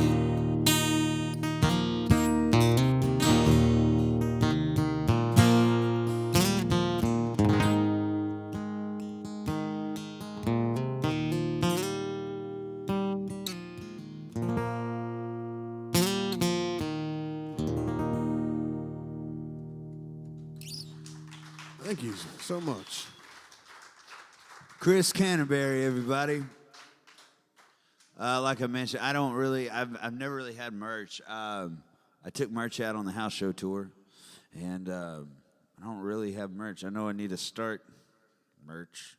My manager says I need to do merch, but it's a fucking thing. You gotta carry it around. One of these days I'm gonna get merch. But if you need to scratch a merch itch, I know a guy that's got some vinyl records. That's what I was about to say. So I don't have merch. So the money that you guys would spend on merch, please give it to Chris. Buy this vinyl record of his. If you guys don't have a record player, still buy it. Does it come with a free download on the inside? I think some of them do. I'm not sure if those do or not. Hey, you know what? If you open it up and it doesn't have a free download, just hit me up. Just shoot me a message on Instagram, and I'll send you the damn record.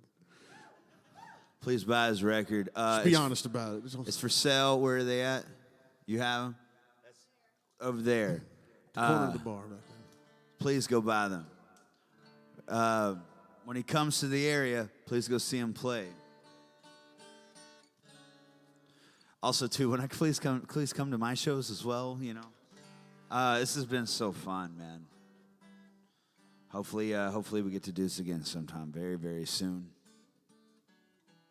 This is my last song for the evening.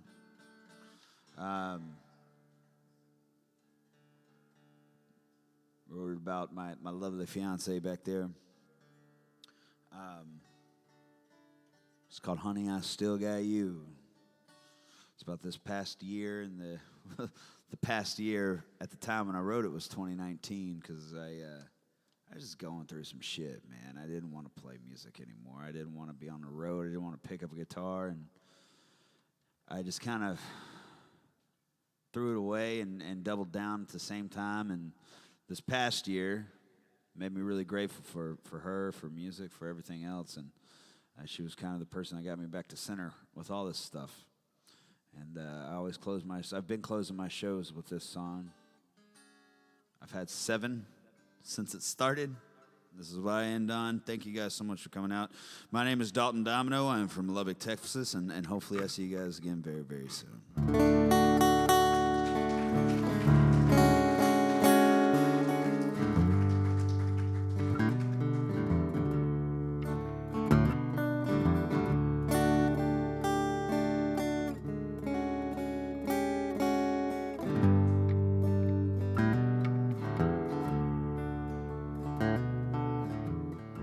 Blown through my money, collections are calling. I run out of things to say. In the corner of our bedroom, there's a crack in the ceiling that I'm convinced will cause it all to soon cave. But even in these hard times, when I've gone straight out of my mind, I'm hitting the wall a time or two. I know I've picked a hell of a year to lose it all, but honey, I'll still get you.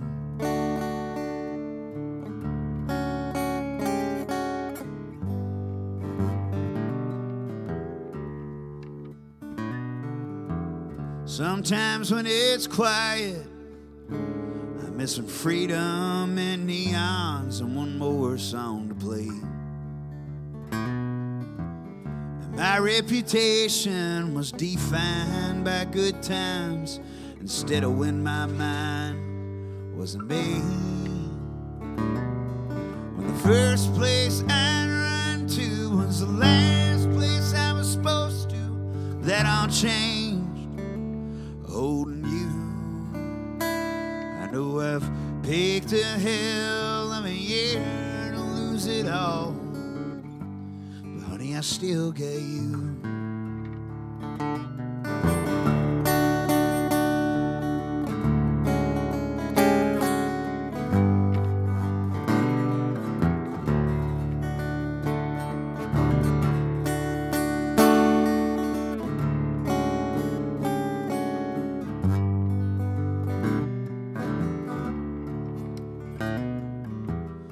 I've seen the sunrise standing on San Jacinto, and I've seen her fall into the Great Divide.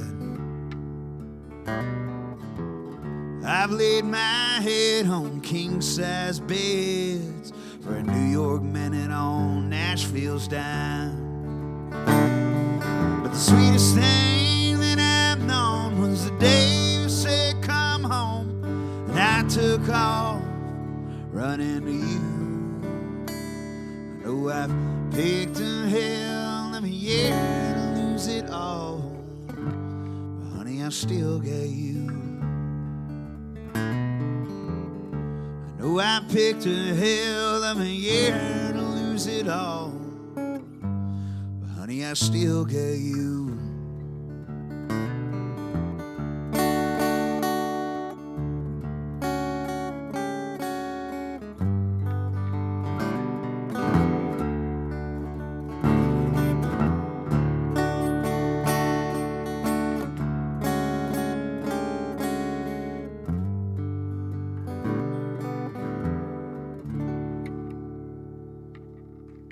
Thank you guys for coming out.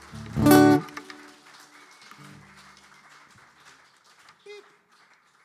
close this out? Yeah, you close us out. It's all you.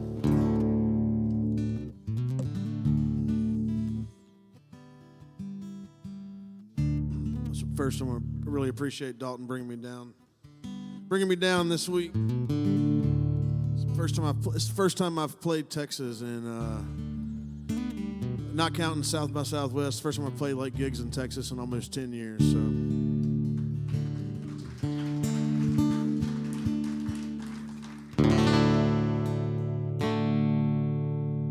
A few years ago, I sat down with my good friend, Miss Ashley McBride, and we wrote this drinking song. It's a waltz, and I feel like that's probably the best way to play it.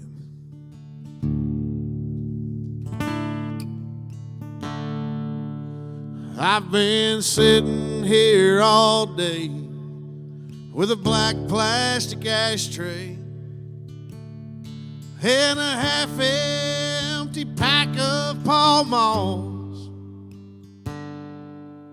counting the reasons she had for leaving with whiskey and a sad country song. The bartender tells me, son, it ain't healthy to keep playing that song on repeat.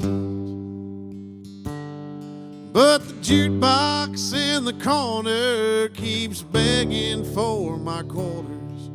That's all right with me and Jim Beam. I'm learning the hard way how hard a heart breaks when a heart breaks in 3/4 time. Goodbye ain't final till you hear it on vinyl in the playout of an old 45. There ain't but 3 things that a heartbroken man needs when his woman has left him behind. Just a bottle, a bar stool, and a B-side.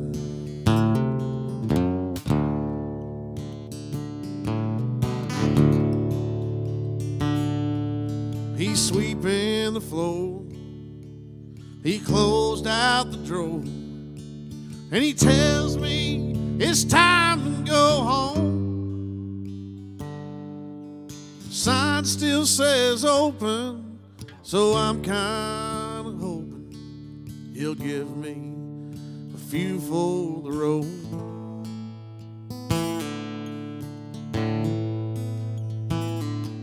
With all of my sorrow, I'll be back tomorrow with quarters and a fresh deck of smokes. I'll miss her like crazy while that Wurlitzer plays me the saddest song I ever wrote. I'm learning the hard way how hard a heart breaks when a heart breaks in 3/4 time. Goodbye ain't final till you hear it on vinyl in the playout of an old 45. There ain't but 3 things this heartbroken man needs when his woman has left him behind. Just a bottle, this bar stool, and a B-side.